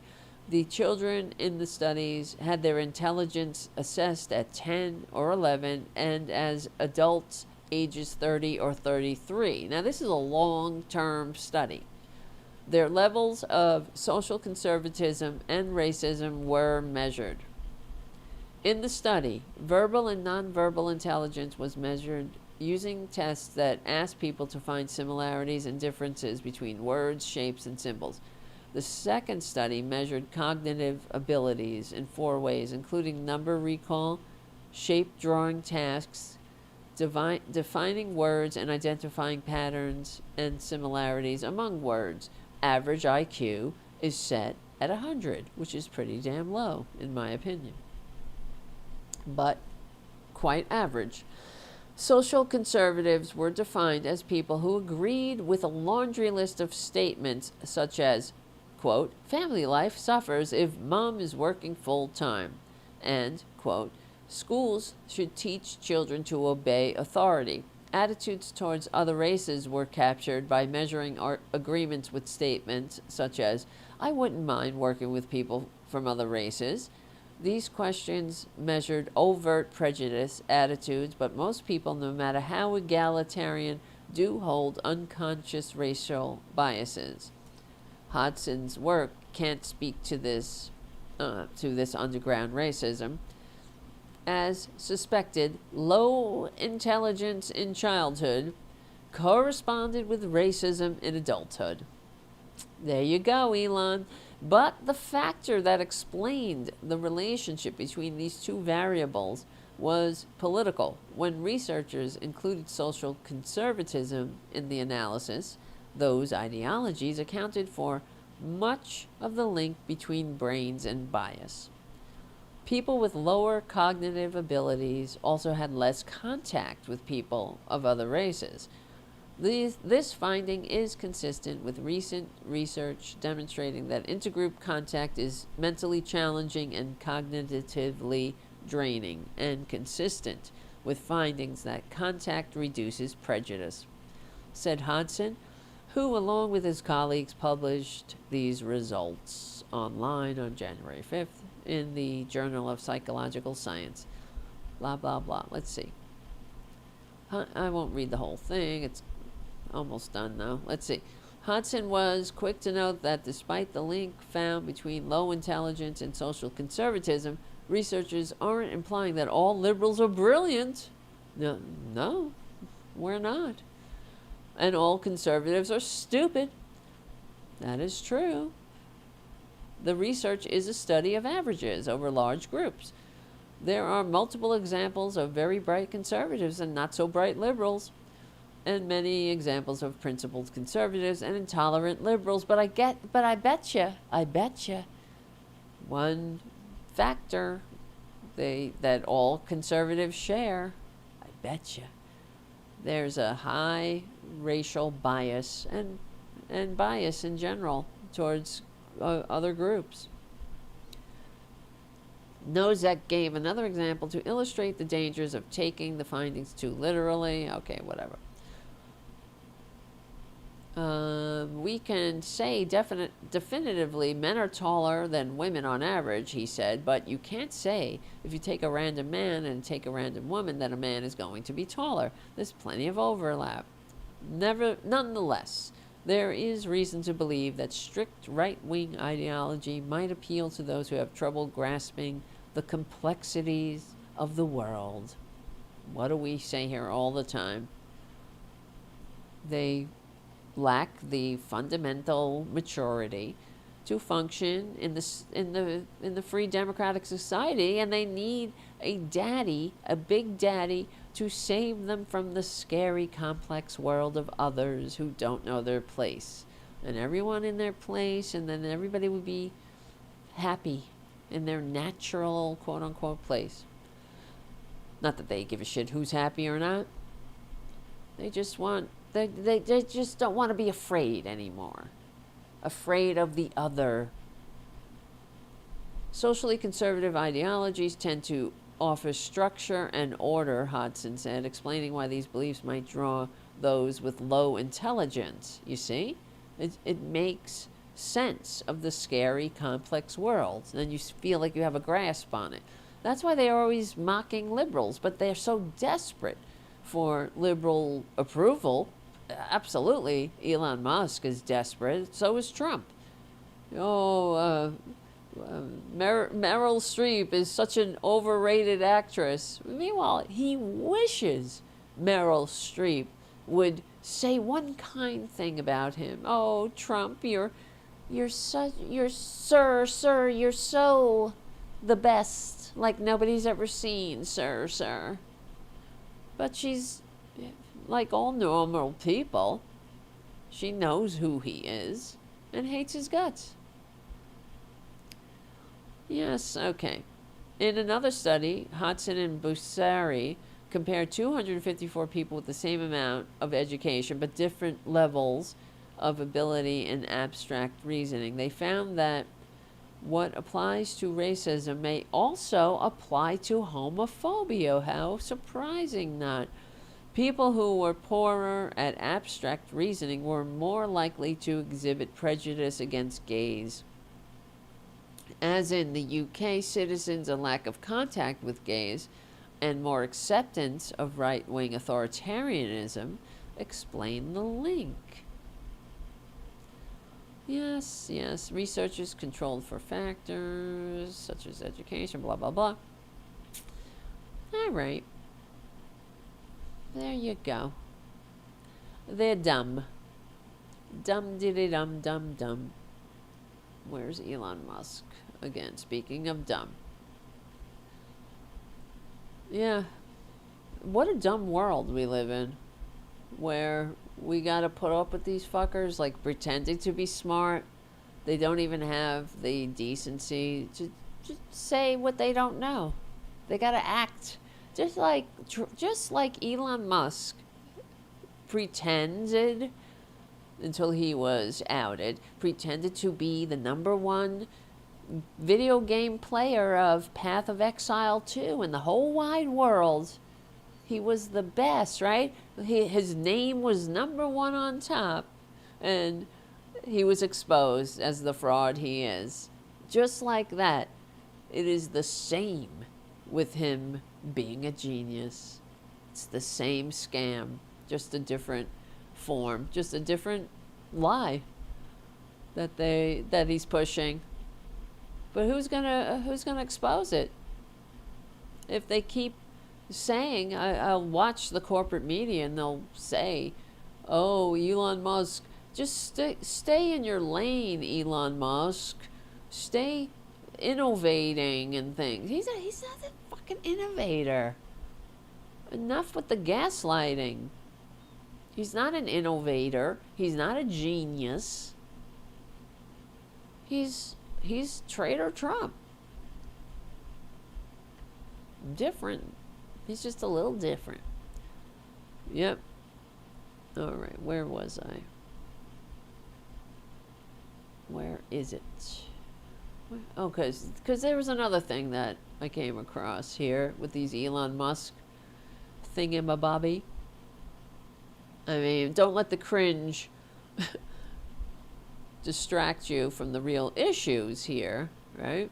When billionaires can buy platforms, this is a problem. They manipulate the conversation, bankroll a goddamn traitor back into the Oval Office.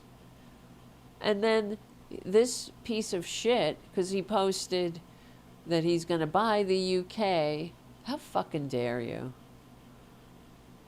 That's why he needs to be stripped of his money, of his ill-gotten gains. He can act as this one dirtbag, con man, fake, desperate for attention, man-child, ketamine addict, sociopath, Nazi, can behave like entire countries are props for his taking.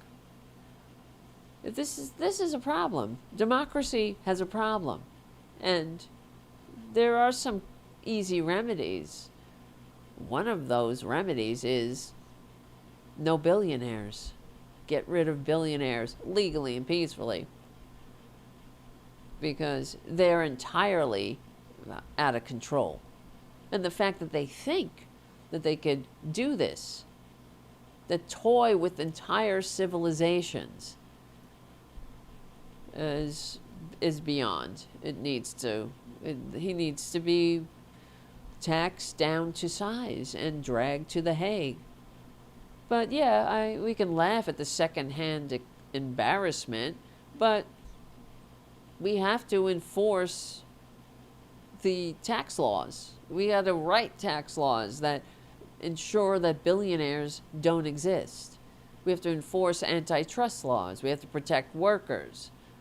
We need transparency in political influence and money out of politics. Democracy is not supposed to be a billionaire's improv stage. The rest of us are not supposed to be background actors in this whole thing. So it's very he's just begging to be taxed and dragged to The Hague. He needs to be taxed, okay, in the very least, and without apology. Really, without apology. He's an attention-sucking loser. Always. And here's the other thing. He always makes himself the story, no matter what, right? He's always the victim, no matter who he victimizes. No matter how many people he's hurt. Hundreds of thousands. He hasn't done anything for society that we need him for. Oh, he gave us SpaceX. Fuck that. We were doing fine with NASA. Fund NASA. You know, SpaceX, what did he do? He blew up rockets. How many? And I don't have the stats off the top of my head, but we've done some other commentaries about it, how he's cost us more money than NASA ever would have. And on top of it, we have to endure his abysmal personality. And you know, he's a Nazi. That's the other thing. Who likes to amplify division and conflict instead of reducing it. He spreads conspiracy theories. That's another thing that points to the fact that he's not a genius. But, oh, he's a free speech absolutist. That's it. Except when you call him out, when you expose the fraud of Elon Musk.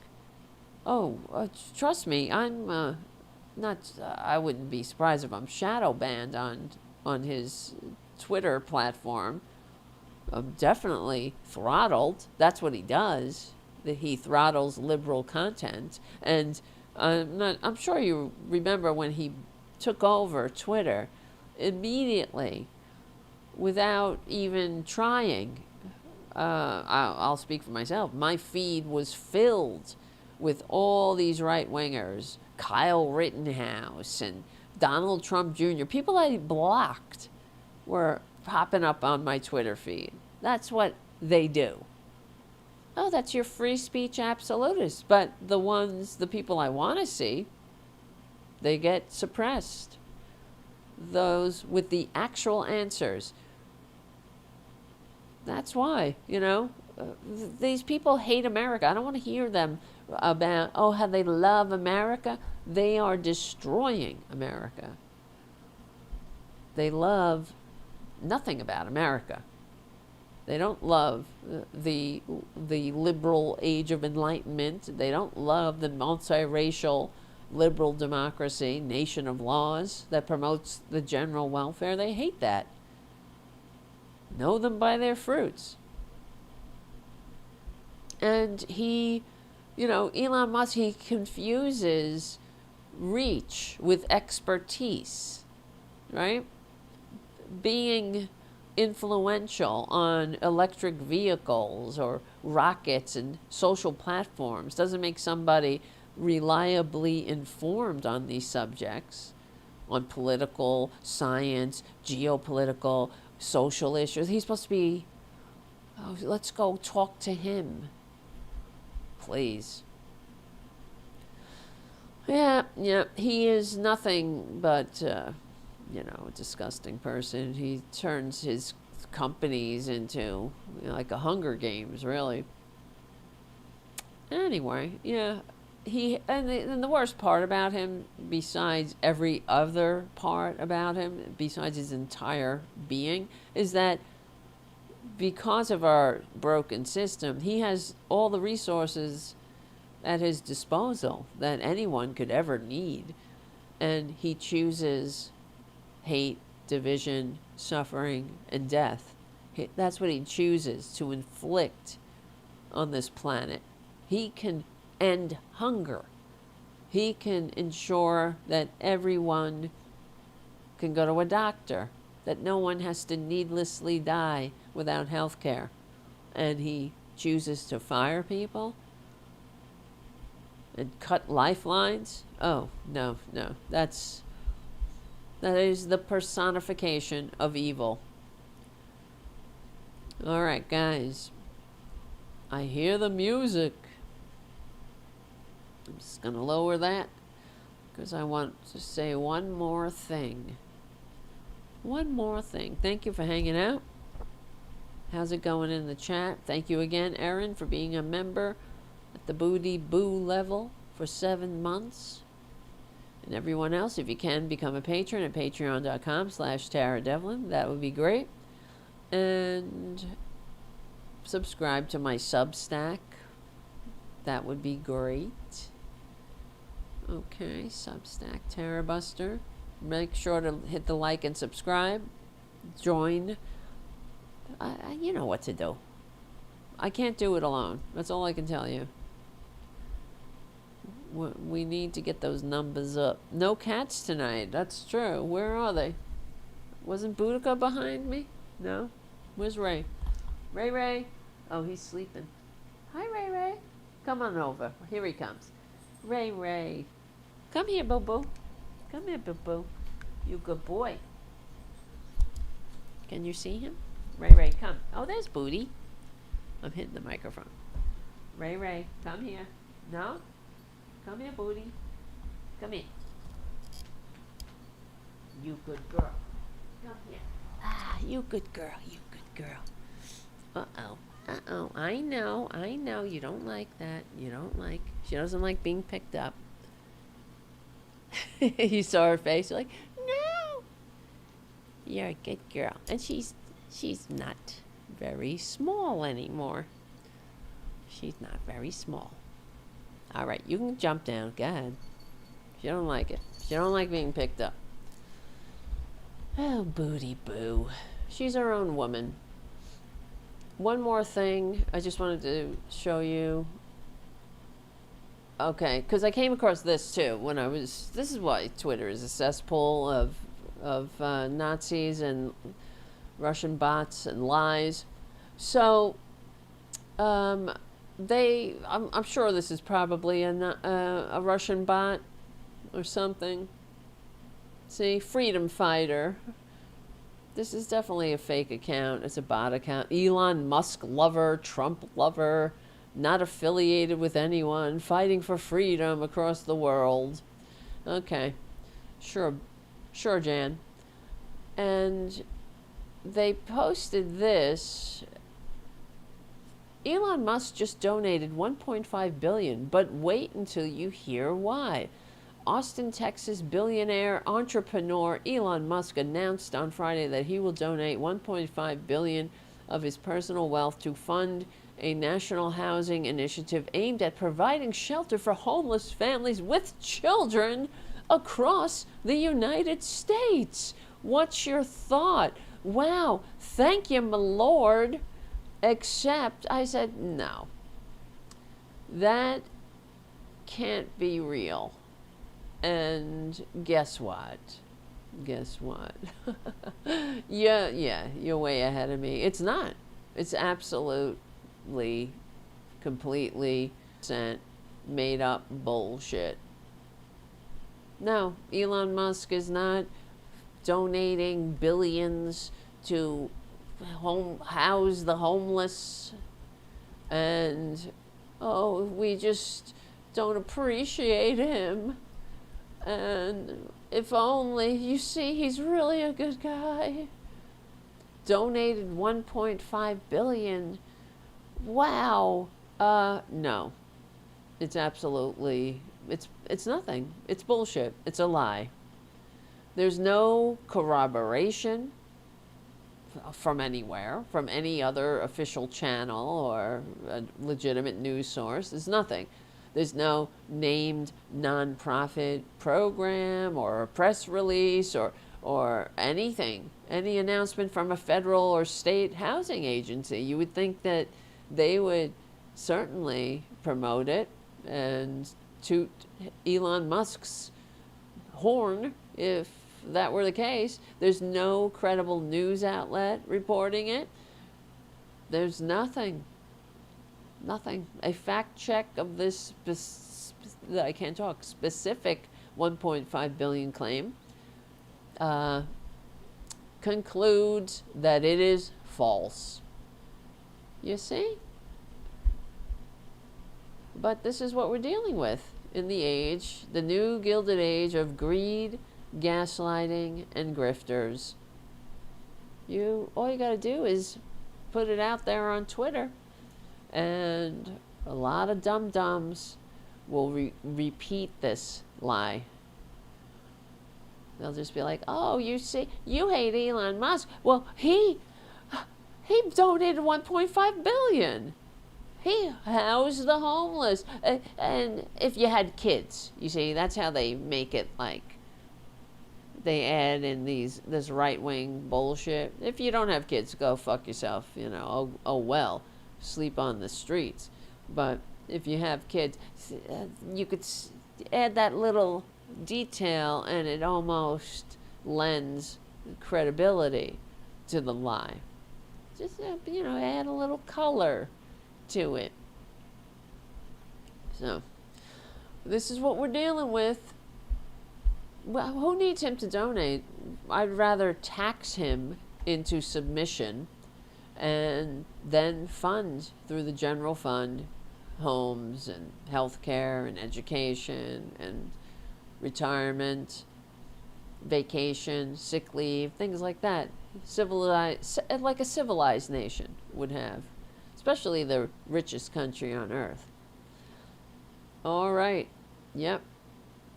Guys, thank you for hanging out. Remember, we will win.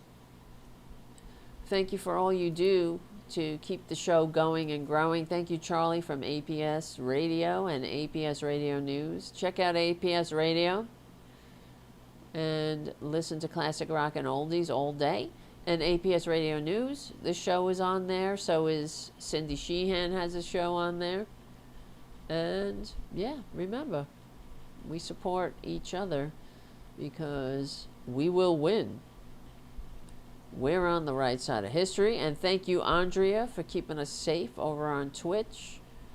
And you've been working double duty tonight, working at Hal's show and then working over here. Thank you for all you do. Thank you, guys. All right. Remember, do me a favor, somebody give the goddamn show a good review on iTunes. That helps get us up in the algorithm. If you can, become a patron. What I'm going to do, okay, the other thing is, we will, if you can subscribe to the Substack, that will help. Even if you have, even for free. Subscribe for free. If you have the ability to subscribe financially, of course that helps. Then we'll have more shows. We can hire people. Who the fuck knows, I can get a new camera that doesn't glitch. Things like that. We can get, who knows, a phone system. We can take calls. Things will improve. But I can't do it alone. So if you can subscribe to the Substack, that would be great. And it would also get the numbers up, so then we can get other, I don't know, it just looks better. You get bigger guests and things. I'm very fortunate to be on the Stephanie Miller show and all. And that's actually, I was writing an article about her, how that, her putting me on her show is it's not like I'm bringing a giant audience to her. She's really helping me, and that in itself is incredible, and just goes to show you who Stephanie Miller is. And John Fugelsang, I've been on John Fugelsang's show, same thing there. And Jody Hamilton on the Politics Bar, and Hal Sparks, right? This is who the liberal media, the real liberal media, helping a little guy, a little old me, and making room.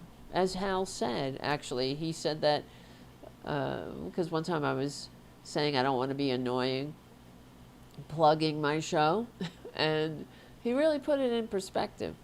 He said, what's annoying?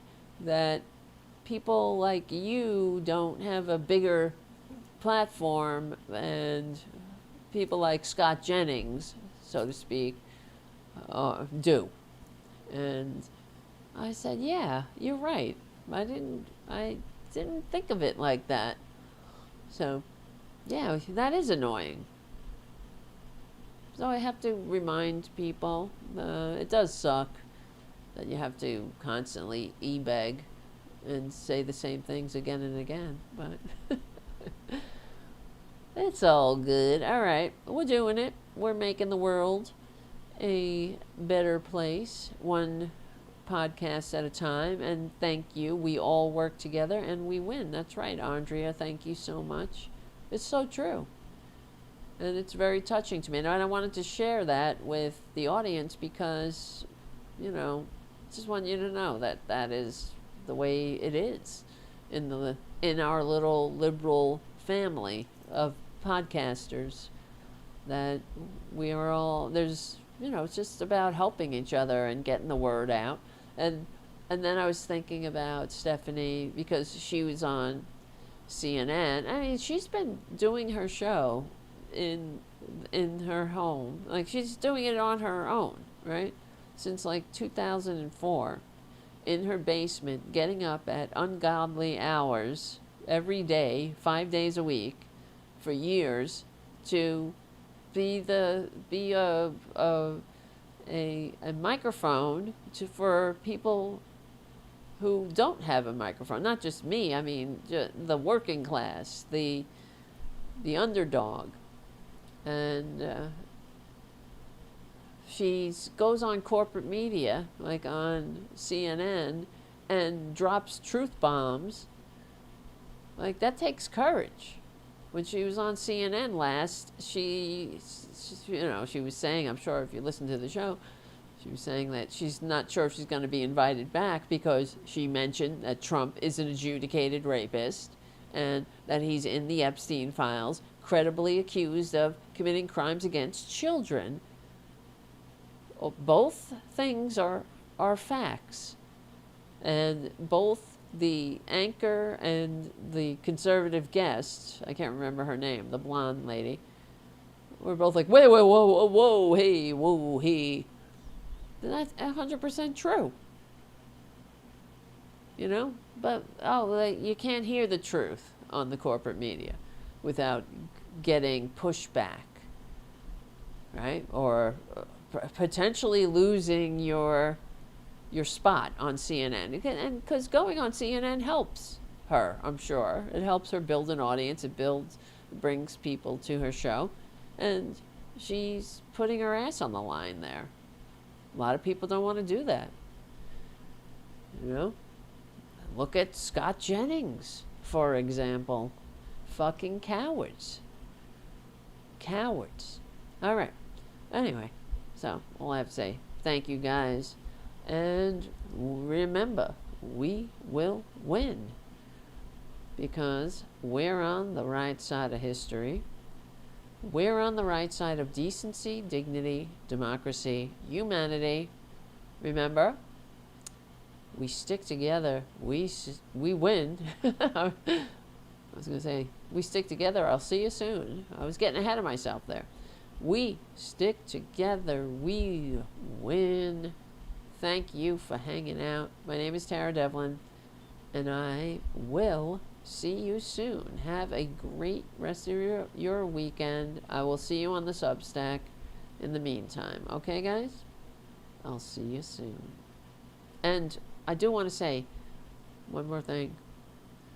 Become a patron and on the Substack and all, because we'll have to come up with it. I want to do like a Zoom for the patrons and the Substack subscribers.